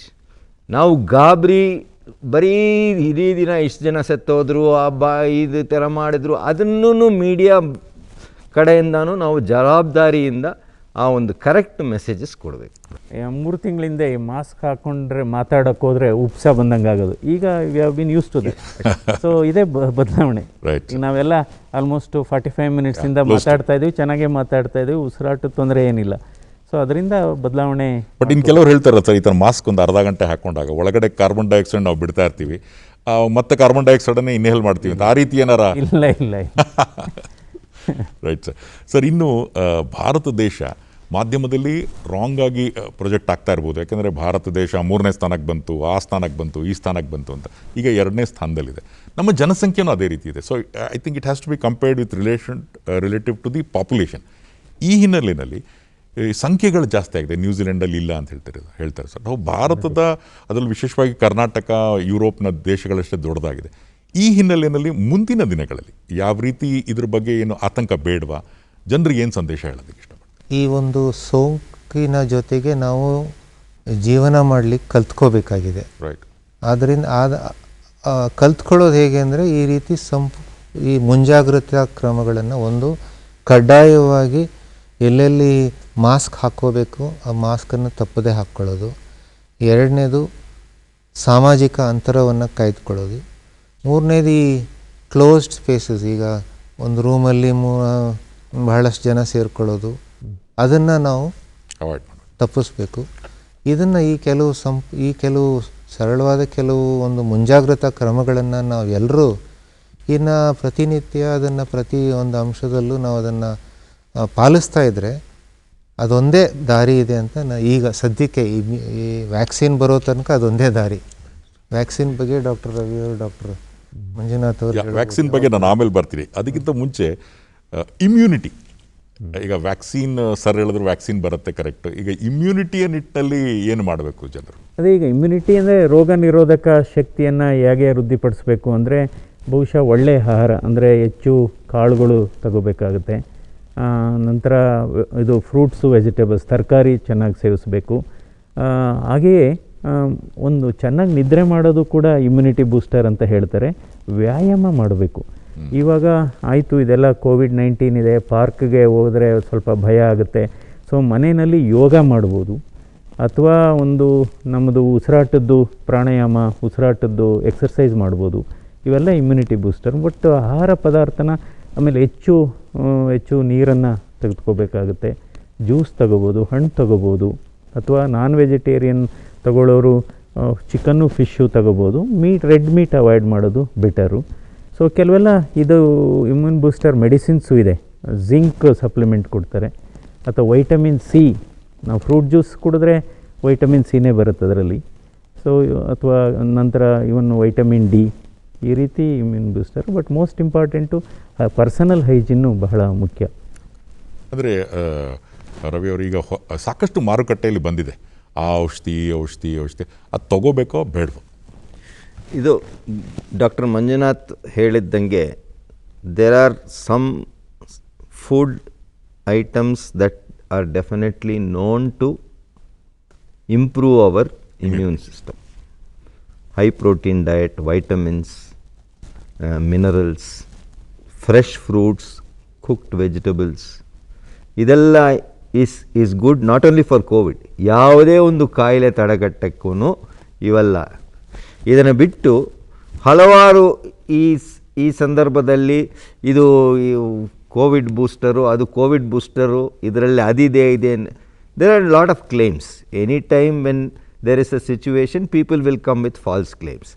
But doctor Manjunath ಹೇಳಿದ್ದಾಗೆ high protein diet, fruits, vegetables, minerals, vitamins, these are definitely immune boosters. Okay sir, ಇನ್ನೊಂದು ಕೇಳಬೇಕು. ಈಗ ಆರೋಗ್ಯ ಸೇವೆ ನಿಟ್ಟಿನಲ್ಲಿ ಇನ್ನು ಸರ್ಕಾರ ಮುಂದಿನ ದಿನಗಳಲ್ಲಿ ಯಾವ್ಯಾವ ರೀತಿಯಾದಂತಹ ಹೆಜ್ಜೆಗಳನ್ನು ಹಾಕಬಹುದು? ಜೊತೆಗೆ ಈ ಫಾಲ್ಸ್, ಈಗ ಮೆಡಿಸಿನ್ಸ್ ಬಗ್ಗೆನೇ ಆಯಿತು, ಈ ರೀತಿ ಫಾಲ್ಸ್ ಮೆಡಿಸಿನ್ಸ್ ಹೋಗ್ತಾ ಇದೆ, ಫಾಲ್ಸ್ ಇನ್ಫಾರ್ಮೇಷನ್ ಹೋಗ್ತಾ ಇದೆ. Because false information is dangerous than the virus ಅಂತ ನಿಮಗೆ ಗೊತ್ತು. ಈ ಹಿನ್ನೆಲೆ ಓವರಾಲ್ ಆಡಳಿತಾತ್ಮಕವಾಗಿ ಕೋವಿಡ್-19 ನಿಯಂತ್ರಣದ ದೃಷ್ಟಿಯಿಂದ ಇನ್ನೂ ಹೆಚ್ಚು ಯೋಜನೆಗಳನ್ನು, ಯಾಕಂದರೆ ವಿದೇಶದಿಂದ, ಈಗ ಚೈನಾದಲ್ಲಿ, ವುಹಾನ್ನಲ್ಲೆಲ್ಲ ವೈರಸ್ ಇಲ್ಲ ಅಂತ, ಅಲ್ಲಿಂದ ಆಗ್ತಕ್ಕಂಥ ಪರಿಣಾಮಗಳನ್ನು ಗಮನಿಸಿ ಅದನ್ನು ಭಾರತದಲ್ಲಿ ಅಳವಡಿಸಬೇಕು ಅಥವಾ ಕರ್ನಾಟಕದಲ್ಲಿ ಅಳವಡಿಸಬೇಕು, ಈ ರೀತಿ ಯಾವುದಾದ್ರು ಅಧ್ಯಯನಗಳು ನಡೀತಾ ಇದೆಯಾ ಅಥವಾ ಹೇಗೆ? ಈಗ ಪ್ರಚಾರಕ್ಕೆ ಬಹಳಷ್ಟು ಮುಖ್ಯ. ಏನು ಸರಿಯಾದ ಸಂದೇಶಗಳು ಜನರಿಗೆ ತಲುಪಿಸ್ಬೇಕು. ಇದನ್ನು ನಾವು ಹಲವಾರು ರೀತಿಯಲ್ಲಿ ಈಗ ಬಸ್ಗಳ ಹಿಂಭಾಗದಲ್ಲಿ ಮತ್ತು ಕಾಲರ್ ಟ್ಯೂನ್ ಮೂಲಕ ಮತ್ತು ರೇಡಿಯೋ ಸ್ಪಾಟ್ಸ್ ಮೂಲಕ ಪ್ರಸಾರ ಆಗ್ತಾಯಿದೆ. ಮತ್ತು ಜನರಿಗೆ ಎಲ್ಲ ಸರಿಯಾದ ಒಂದು ಯಾವ ರೀತಿಯಾಗಿ ಒಂದು ಮುಂಜಾಗ್ರತಾ ಕ್ರಮ ಜರುಗಿಸ್ಬೇಕು ಅನ್ನೋದ್ರ ಬಗ್ಗೆ ಸಂದೇಶಗಳು ಹೋಗ್ತಾ ಇವೆ. ಮತ್ತು ಆರೋಗ್ಯ ಸೇವೆಗಳನ್ನು ಒಂದು ವೃದ್ಧಿಪಡಿಸ್ಲಿಕ್ಕೂ ಈಗ ಇತ್ತೀಚೆಗೆ ಸರ್ಕಾರ 2300 ಆಶಾ ಕಾರ್ಯಕರ್ತೆಯನ್ನು ಸಹ ಹೊಸದಾಗಿ ನೇಮಕ ಮಾಡೋಕ್ಕೆ ಆದೇಶ ಕೊಟ್ಟಿದೆ. ಅವರು ಸ್ಥಳೀಯ ಒಂದು ಕ್ಷೇತ್ರ ಮಟ್ಟದಲ್ಲಿ ಅವರೇ ಪ್ರಮುಖ ಪಾತ್ರ ವಹಿಸ್ತಾರೆ, ಮನೆಗೆ ಹೋಗಿ ಅವರ ಆರೈಕೆ ಮಾಡಲಿಕ್ಕೆ. ಸೊ ಈ ರೀತಿ ಒಂದು ನಾನು ಹೇಳಿದಾಗೆ ಆವಾಗಲೇ ಹೊಸ ಏನು ಹಾಸ್ಪಿಟಲ್ಗಳನ್ನು ಮತ್ತು ಹಾಸ್ಪಿಟಲ್ಗಳಲ್ಲಿ ಸ್ಪೆಷಲಿಸ್ಟ್ ವಾರ್ಡ್ಗಳು, ICU ವಾರ್ಡ್ಸು, ಇವೆಲ್ಲ ಕಟ್ಟಡ ಕಟ್ಟಲಿಕ್ಕೂ ಈಗ ಹಣಕಾಸಿನ ತೊಂದರೆ ಇದ್ದರೂ ಸಹ ಸರ್ಕಾರ ಏನು ಮಾಡ್ತಿದೆ ಅಂದರೆ ಆರೋಗ್ಯ ಸೇವೆಗಳು ಮತ್ತು ವೈದ್ಯಕೀಯ ಏನು ಕಟ್ಟಡಗಳಿರ್ಬೋದು, ಸಿಬ್ಬಂದಿಗಳ ನೇಮಕಾತಿ, ಇದಕ್ಕೆ ಯಾವುದೇ ನಿರ್ಬಂಧ ವಿಧಿಸಿಲ್ಲ. ಓಕೆ. ಸೊ ಈ ರೀತಿಯಾಗಿ ಇದನ್ನು ಎದುರಿಸಲಿಕ್ಕೆ ನಾವು ಈಗ ಸನ್ನದ್ಧರಾಗಿದ್ದೀವಿ. ಡಾಕ್ಟರ್ ಮಂಜುನಾಥ್ ಸರ್ ವ್ಯಾಕ್ಸಿನ್ ಬಗ್ಗೆ ಮಾತಾಡ್ತಾ ಇದ್ರು. ಆ ಕಾರ್ಯಕ್ರಮ ಮುಗಿಸುವತ್ತ ನಾವು heading towards the climax of the programme. Result ಪಿಕ್ಚರಲ್ಲಿ ನಾವು ಹ್ಯಾಪಿ ಎಂಡಿಂಗ್, ಭಾರತೀಯರೆಲ್ಲ ಒಂದು ಚಲನಚಿತ್ರ ನೋಡಿದಾಗ we want a happy ending. Will there be a happy ending? ಅಂದರೆ ಇದು ಇನ್ನೂ ಕಾಯಬೇಕಾಗುತ್ತೆ. ಯಾಕೆಂದರೆ ಎಲ್ಲರೂ ನೋಡ್ತಾ ಇರೋದು, ಎಲ್ಲರ ಗಮನ ಕೂಡ ವ್ಯಾಕ್ಸಿನ್ ಕಡೆಗಿದೆ, ಲಸಿಕೆ ಕಡೆಗಿದೆ. ಸುಮಾರು ಈಗ 170 180 ಕಡೆ ಇದು ವ್ಯಾಕ್ಸಿನ್ ಟ್ರಯಲ್ ಆಗ್ತಾಯಿದೆ. ಬಟ್ ಆದರೆ ಅದು ಇಮ್ಮಿಡಿಯೇಟಾಗಿ ಆಗೋ ಅಂಥದ್ದಲ್ಲ. ಆದರೆ ಇದು ಡಿಸೆಂಬರ್ಗೆ ಆಗ್ಬೋದು ಅಥವಾ ಜನವರಿಗೆ ಆಗ್ಬೋದು. ಯಾಕೆಂದರೆ ವ್ಯಾಕ್ಸಿನ್ನು ಪ್ರಯೋಗ ಮಾಡಬೇಕಾದ್ರೆ ಅದು ಸ್ವಲ್ಪ ದೀರ್ಘಕಾಲ ಆಗುತ್ತೆ. ಅದು ಸುಮಾರು ಜಾಸ್ತಿ ಜನರ ಮೇಲೆ ಅದನ್ನು ಪ್ರಯೋಗ ಮಾಡಿ ನೋಡಬೇಕು, ಅದರದ್ದು ಅಡ್ವಾಂಟೇಜಸ್ ಏನು, ಡಿಸ್ಅಡ್ವಾಂಟೇಜಸ್ ಏನು. ಯಾಕೆಂದರೆ vaccine should not be more harmful than the virus. ಹೌದು ಸರ್. ಆ ದೃಷ್ಟಿಯಿಂದ ಸೊ ಈಗ ಕೆಲವು ಸಣ್ಣ ರಿಯಾಕ್ಷನ್ನು, ಅಡ್ವರ್ಸ್ ರಿಯಾಕ್ಷನ್ ಬಂದ್ರೂ ಸ್ವಲ್ಪ ಟ್ರಯಲ್ಲು ಬ್ಯಾಕ್ ಸೀಟ್ಗೆ ಹೋಗುತ್ತೆ. ಸೊ ಬಹುಶಃ ಈಗ ಕೆಲವು ವ್ಯಾಕ್ಸಿನ್ನು ಬಿಗಿನಿಂಗ್ ಆಫ್ ನೆಕ್ಸ್ಟ್ ಇಯರಿಗೆ ಬರ್ಬೋದು ಅಂತ ಒಂದು. ಬಟ್ ಆ ರಷ್ಯನ್ ವ್ಯಾಕ್ಸಿನ್ ಈಗಾಗಲೇ ಸಾರ್ವಜನಿಕರ ಉಪಯೋಗಕ್ಕಿದೆ ಅಂತ ರಷ್ಯಾದವ್ರು ಹೇಳ್ತಾ ಇದ್ದಾರೆ. ಅಲ್ಲ, ಆದರೆ ಅದಕ್ಕೆ ಇನ್ನೂ ಅದ್ರ ಡೀಟೇಲ್ಸೇ ರಿವೀಲ್ ಆಗ್ತಾ ಇಲ್ಲ. ಅದು ಇನ್ನೂ ಕಂಪ್ಲೀಟು ಫೇಸ್ 3 ಟ್ರಯಲ್ ಆಗಿದೆಯಾ, ಅದರದ್ದು ರಿಸಲ್ಟ್ಸು, ಡೀಟೇಲ್ಸು ಎಲ್ಲ ಬರ್ತಿಲ್ಲ. ಅಕಸ್ಮಾತ್ ಅದು ಬಂದ್ರೂ ಇಲ್ಲಿ ನಮ್ಮ ದೇಶದಲ್ಲಿ ಅದಕ್ಕೆ ಪುನಃ ಒನ್ ಮೋರ್ ಟ್ರಯಲ್ ಬೇಕಾಗುತ್ತೆ. ಅಮೇರಿಕಾದವರು ಪ್ರೆಸಿಡೆಂಟ್ ಡೊನಾಲ್ಡ್ ಟ್ರಂಪ್ ಅವರು ಹೇಳಿದ್ದಾರೆ ಅಕ್ಟೋಬರ್ ಕೊನೆಯಲ್ಲಿ ಬರುತ್ತೆ ಅಂತ. ಅಂದರೆ ವ್ಯಾಕ್ಸೀನು ರೆಡಿಯಾಗಿದ್ದ ಕೂಡಲೇ ಅದು ಅವೈಲೇಬಲ್ ಅಂತ ಸಾಕಷ್ಟು ಜನ ತಪ್ಪು ತಿಳ್ಕೊಂಡಿದ್ದಾರೆ. ವ್ಯಾಕ್ಸಿನ್ ರೆಡಿ ಆದಮೇಲೆ 3 ಫೇಸ್ಗಳಿದೆ. ಪ್ರಯೋಗ ಮಾಡೋಕ್ಕೆ ಮುಂಚೆ, ಅದನ್ನು ರಿಲೀಸ್ ಮಾಡೋಕ್ಕೆ ಮುಂಚೆ ಸೇಫ್ಟಿ, ಅಂದರೆ ಕೊಟ್ಟರೆ ಅದರಿಂದ ಏನು ತೊಂದರೆ ಆಗೋಲ್ಲ, ಅದು ಫೇಸ್ 1. ಫೇಸ್ 2 ಅನ್ನೋದು ನಾವು ಎಫಿಕಸಿ, ಅಂದರೆ ಆ ವ್ಯಾಕ್ಸಿನ್ ಆ ಚುಚ್ಚುಮದ್ದು ಕೊಟ್ಟರೆ ಆ್ಯಂಟಿಬಾಡಿ ಪ್ರೊಡ್ಯೂಸ್ ಆಗ್ತಾ ಇದೆಯಾ, ಅದು 2ನೇ ಹಂತ. 3ನೇ ಹಂತ ವ್ಯಾಕ್ಸಿನ್ ಜೊತೆಗೆ ಪ್ಲಸಿಬೋ, ಅಂದರೆ ಬೇರೆ ಒಂದು ಸಾಮಾನ್ಯವಾದ ಒಂದು ಸಲೈನೋ ಮೆಡಿಸಿನೋ ಕೊಟ್ಟು ವ್ಯಾಕ್ಸಿನ್ ಕೊಟ್ಟಿರೋವ್ರಿಗೂ ವ್ಯಾಕ್ಸಿನ್ ಇಲ್ಲದೆ ಇರೋವ್ರಿಗೂ ಎಷ್ಟು ಮಟ್ಟಿಗೆ ಪ್ರೊಟೆಕ್ಷನ್ ಇದೆ ಅಂತ ಮೆಷರ್ ಮಾಡೋದು ಫೇಸ್ 3. ಈವಾಗ ಫೇಸ್ 3 ಟ್ರಯಲ್ ನಡೀತಾ ಇದೆ. Phase 3 trial usually takes 3 to 6 months. So doctor Manjunath ಹೇಳಿದ ಥರ ಡಿಸೆಂಬರ್ ಮುಂಚೆ ಯಾವುದೇ ಒಂದು ವ್ಯಾಕ್ಸಿನ್ ಜಗತ್ತಲ್ಲಿ ಎಲ್ಲಿನೂ ಫಾರ್ ಮಾಸ್ ಯೂಸ್ ಬರೋದಿಲ್ಲ. 2021ನಲ್ಲಿ ಅರ್ಲಿ ಪಾರ್ಟ್ ಆಫ್ 2021 ವಿಲ್ ಬರ್ಬೋದು. ಸರ್, ಕಾರ್ಯಕ್ರಮ ಮುಗಿಸುವಂತಹ ಸಂದರ್ಭದಲ್ಲಿ ನಮ್ಮ ವೀಕ್ಷಕರಿಗೆ ಏನು ಹೇಳೋದಕ್ಕೆ ಇಷ್ಟಪಡ್ತೀರಿ? ಈಗ ಎಲ್ಲ ಆರೋಗ್ಯ ಸೇವೆಗಳನ್ನು ಒದಗಿಸುವಂತಹ ನಿಟ್ಟಿನಲ್ಲಿ, ಜೊತೆಗೆ ಕೋವಿಡ್ ವಿರುದ್ಧದ ಹೋರಾಟದಲ್ಲಿ ಸರ್ಕಾರ ಸನ್ನದ್ಧವಾಗಿದೆ ಅನ್ನುವಂತಹ ಸಕಾರಾತ್ಮಕ ಸಂದೇಶವನ್ನು ತಾವು ರವಾನಿಸಿದ್ದೀರಿ. ಇದಾಗಿ ಸಾರ್ವಜನಿಕರ ಪಾತ್ರ ಏನು, ಈ ಹಿನ್ನೆಲೆಯಲ್ಲಿ ತಾವೇನು ಹೇಳೋದು? ಸಾರ್ವಜನಿಕರು ಈಗ ಸಾಕಷ್ಟು ಈಗ ಸಾಮಾನ್ಯ ಜನಜೀವನಕ್ಕೆ ಎಲ್ಲ ರೀತಿಯಾದ ಒಂದು ಅವಕಾಶಗಳು ಬಂದಿವೆ. ಆದರೂ ಕೆಲವು ಶಾಲೆಗಳಿರ್ಬೋದು, ಸಿನಿಮಾ ಥಿಯೇಟ್ರ್ಗಳಿರ್ಬೋದು, ಅವೆಲ್ಲ ಇನ್ನೂ ನಾವು ತೆಗೆದಿಲ್ಲ. ಅದನ್ನು ತೆಗೆದ್ರೇ ಸಾಮಾನ್ಯ ಜೀವನ ಆಗುತ್ತೆ. ಬಟ್ ಅಲ್ಲಿ ಥಿಯೇಟರ್ಗಳು ಓಪನ್ ಆಗೋ ಸಾಧ್ಯತೆ ಅದೇ ಈಗ ಈ ಕ್ಲೋಸ್ ಸ್ಪೇಸಸ್ ಅತ್ಯಂತ ಹೆಚ್ಚು ನಮಗೆ ತೊಂದರೆ ಕೊಡ್ತಕ್ಕಂಥ ಪ್ರದೇಶಗಳಾದ್ದರಿಂದ ಅದ್ರ ಬಗ್ಗೆ ಸಾಕಷ್ಟು ಇನ್ನೂ ಟೈಮ್ ಆಗ್ಬೋದು ಅಂತ ನನ್ನ ಅನಿಸಿಕೆ. ಬಟ್ ಜನ ಅದೇ ಓನ್ಲಿ ವ್ಯಾಕ್ಸಿನ್ ನಾವು ಈ ಮಾಸ್ಕ್ ಹಾಕ್ಕೊಳ್ಳೋದು ಅಂತ ತಜ್ಞರು ಹೇಳೋದು. ಒಂದೇ ಮಾಸ್ಕ್ ಹಾಕ್ಕೊಳ್ಳೋದು, ಸಾಮಾಜಿಕ ಅಂತರ ಕಾಯ್ದುಕೊಳ್ಳೋದು, ಮತ್ತು ಈ ರೀತಿ ಅನಾವಶ್ಯಕವಾಗಿ ಈ ಒಂದು ಕ್ಲೋಸ್ಡ್, ಒಂದು ಮುಚ್ಚಿದಂಥ ಒಂದು ಕೊಠಡಿಗಳ ಒಳಗಡೆ ಇಲ್ಲದೆ ಇರತಕ್ಕಂಥದ್ದು ನಮ್ಮ ಒಂದು ವ್ಯಾಕ್ಸಿನ್ ಈಗ ಸದ್ಯಕ್ಕೆ. ಸೊ ಆದಷ್ಟು ಅವರು ಗುಂಪು ಸೇರೋದನ್ನ ನಿಲ್ಲಿಸಬೇಕು. ಈಗ ಹಬ್ಬ ಸೀರೀಸ್ ಆಫ್ ಫೆಸ್ಟಿವಲ್ಸ್ ಬರುತ್ತೆ, ಅದರಲ್ಲಿ ಕೂಡ ಮುನ್ನೆಚ್ಚರಿಕೆ ವಹಿಸಿ ಜಾಸ್ತಿ ಜನ ಇರಬಾರ್ದು. ಸೊ ಅಂತರ ಕಾಪಾಡ್ಕೋಬೇಕು. ಮಾಸ್ಕನ್ನು ಹಾಕೊತಾರೆ, ಬಟ್ ಸರಿಯಾಗಿ ಹಾಕೋಬೇಕು. ಮೂಗು ಮತ್ತು ಬಾಯಿ ಎರಡನ್ನೂ ಮುಚ್ಕೋಬೇಕು. ಕೆಲವರು ಸುಮ್ಮನೆ ಕತ್ತಿಗೆ ಹಾಕೊತಾರೆ ಅಥವಾ ಇದು ಹಾಕೋತಾರೆ. ಸೊ ಅದರಿಂದ ಇದು ಕೇವಲ ಅವರ ಆರೋಗ್ಯ ದೃಷ್ಟಿಯಿಂದ ಅಲ್ಲ, ಅವರ ಕುಟುಂಬ ಸದಸ್ಯರು ಮತ್ತು ಅವರ ಸುತ್ತಮುತ್ತಲಿನ ಜನರ ಆರೋಗ್ಯ ದೃಷ್ಟಿಯಿಂದಲೂ ಅವ್ರು ಇದು ಮಾಡ್ಕೋಬೇಕಾಗುತ್ತೆ. ಮತ್ತು ಸ್ವಲ್ಪ ಸಿಂಪ್ಟಮ್ಸ್ ಇದೆ ಅಂತ ಗೊತ್ತಾದರೂ, ಅನುಮಾನ ಇದ್ದರೂ ಟೆಸ್ಟಿಂಗ್ ಹೋಗಬೇಕು. ಯಾಕೆಂದರೆ ಇವತ್ತು ಟೆಸ್ಟಿಂಗು ಸರ್ಕಾರ ಉಚಿತವಾಗಿ ಮಾಡ್ತಾ ಇದೆ. ಆಮೇಲೆ ಟ್ರೀಟ್ಮೆಂಟು ಕೂಡ ಉಚಿತವಾಗಿದೆ.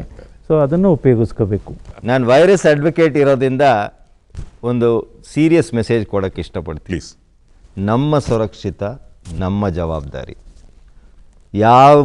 ಯಾರೋ ಒಬ್ಬ ವ್ಯಕ್ತಿಗೆ ಸೋಂಕು ಕೊಡಬೇಕು ಅಂತ ವೈರಸ್ ಬರೋದಿಲ್ಲ. ನಮ್ಮ ನಿರ್ಲಕ್ಷ್ಯತೆಯಿಂದ ಕಾಯಿಲೆ ಹರಡ್ತಾ ಇದೆ. Right. ಈಗಾಗ ಸಾಕಷ್ಟು ತಿಳುವಳಿಕೆ ಇದೆ, ಯಾವ ರೀತಿ ಹರಡುತ್ತೆ, ಮಾಸ್ಕ್ ಹಾಕ್ಕೋಬೇಕು, ಅಂತರ ವಹಿಸಬೇಕು, ಕೈ ತೊಳ್ಕೋಬೇಕು. ಇದನ್ನೆಲ್ಲ ಜನರು ಅವ್ರ ಪ್ರವರ್ತನೆಯಲ್ಲಿ ಬದಲಾವಣೆ ಅವ್ರು ಬಂದ್ರೇ ಇದನ್ನು ನಾವು ಪ್ರಾಕ್ಟಿಕಲ್ ಆಗಿ ಮಾಡಬೇಕು. ಮಾಡಬೇಕು. So knowledge does not change behaviour. You have to work on the knowledge actively to change your behaviour. Right. ಇದು ಗಾಳಿಯಿಂದ ಹರಡೋ ಕಾಯಿಲೆ ಅಲ್ಲ, ಹತ್ತಿರ ಇರಬೇಕು. ಸೊ ಅದರಿಂದ ನಮಗೆ ಸೋಂಕು ಬಂದಿದೆಯಾ ಅನ್ನೋದು ನಮಗೆ ಗೊತ್ತಾಗಲ್ಲ. ನಮಗೆ ಜವಾಬ್ದಾರಿ ಇದೆ, ಬೇರೆಯವರಿಗೆ ನಾವು ಈ ಕಾಯಿಲೆ ಕೊಡಬಾರ್ದು ಅನ್ನೋದು. ಅದು ಆ ದೃಷ್ಟಿಯಿಂದ ನಾವು ಮಾಸ್ಕ್ ಹಾಕ್ಕೊಂಡು ಅಂತರ ವಹಿಸಿ ಎಲ್ಲ ಮಾಡಬೇಕು. ರೈಟ್. 3 ಜನ ಅತಿಥಿಗಳು, ಶ್ರೀ ವಿಜಯಭಾಸ್ಕರ್, ಡಾಕ್ಟರ್ ಮಂಜುನಾಥ್, ಡಾಕ್ಟರ್ ರವಿ, ಸಾಕಷ್ಟು ಮಾಹಿತಿಗಳನ್ನು ನೀಡಿದ್ರಿ. ಇಲ್ಲಿ ಆಗಮಿಸಿ ಕಾರ್ಯಕ್ರಮದಲ್ಲಿ ಭಾಗವಹಿಸಿದ್ದಕ್ಕಾಗಿ ತಮ್ಮೆಲ್ಲರಿಗೂ ಧನ್ಯವಾದಗಳು. Thank you sir. ವೀಕ್ಷಕರೇ, ನಿಮ್ಮನ್ನೆಲ್ಲ ಬೀಳ್ಕೊಡೋದಕ್ಕಿಂತ ಮುನ್ನ ಒಂದು ಪ್ರಮುಖವಾಗಿರತಕ್ಕಂಥ ಅಂಶವನ್ನು ಗಮನಿಸಿ. ಸರ್ಕಾರ ಸಕಲ ಸೌಲಭ್ಯಗಳನ್ನು ನೀಡ್ತಾ ಇದೆ ನಿಜ, ಆದರೆ 2 ಕೈ ಸೇರಿದ್ರೇ ಚಪ್ಪಾಳೆ ಅಂತ ಹೇಳ್ತಾರೆ. ಆ ಕಾರಣದಿಂದ ಸರ್ಕಾರ ಮಾಡುವಂತಹ ಎಲ್ಲ ಜವಾಬ್ದಾರಿಯುತ ಕ್ರಮಗಳಿಗೆ ನಾವು ಪೂರಕವಾಗಿ ಸ್ಪಂದಿಸಿದಾಗ ಮಾತ್ರ ಸರ್ಕಾರ ಮಾಡಿದಂತಹ ಕೆಲಸ ನಿಜವಾಗ್ಲೂ ಸಾರ್ಥಕವಾಗುತ್ತೆ. ಈ ಹಿನ್ನೆಲೆಯಲ್ಲಿ ಈಗಾಗಲೇ ತಿಳಿಸಿರೋ ಹಾಗೆ ಮಾಸ್ಕ್ ಧರಿಸೋದನ್ನು ಮರಿಬೇಡಿ, ಸಾಮಾಜಿಕ ಅಂತರವನ್ನು ಕಾಯ್ದುಕೊಳ್ಳಿ, stay safe, stay healthy. All of you please take care. ಕಾರ್ಯಕ್ರಮ ವೀಕ್ಷಿಸಿದ ನಿಮ್ಮೆಲ್ಲರಿಗೂ ಧನ್ಯವಾದಗಳು. ನಮಸ್ಕಾರ. Please take care.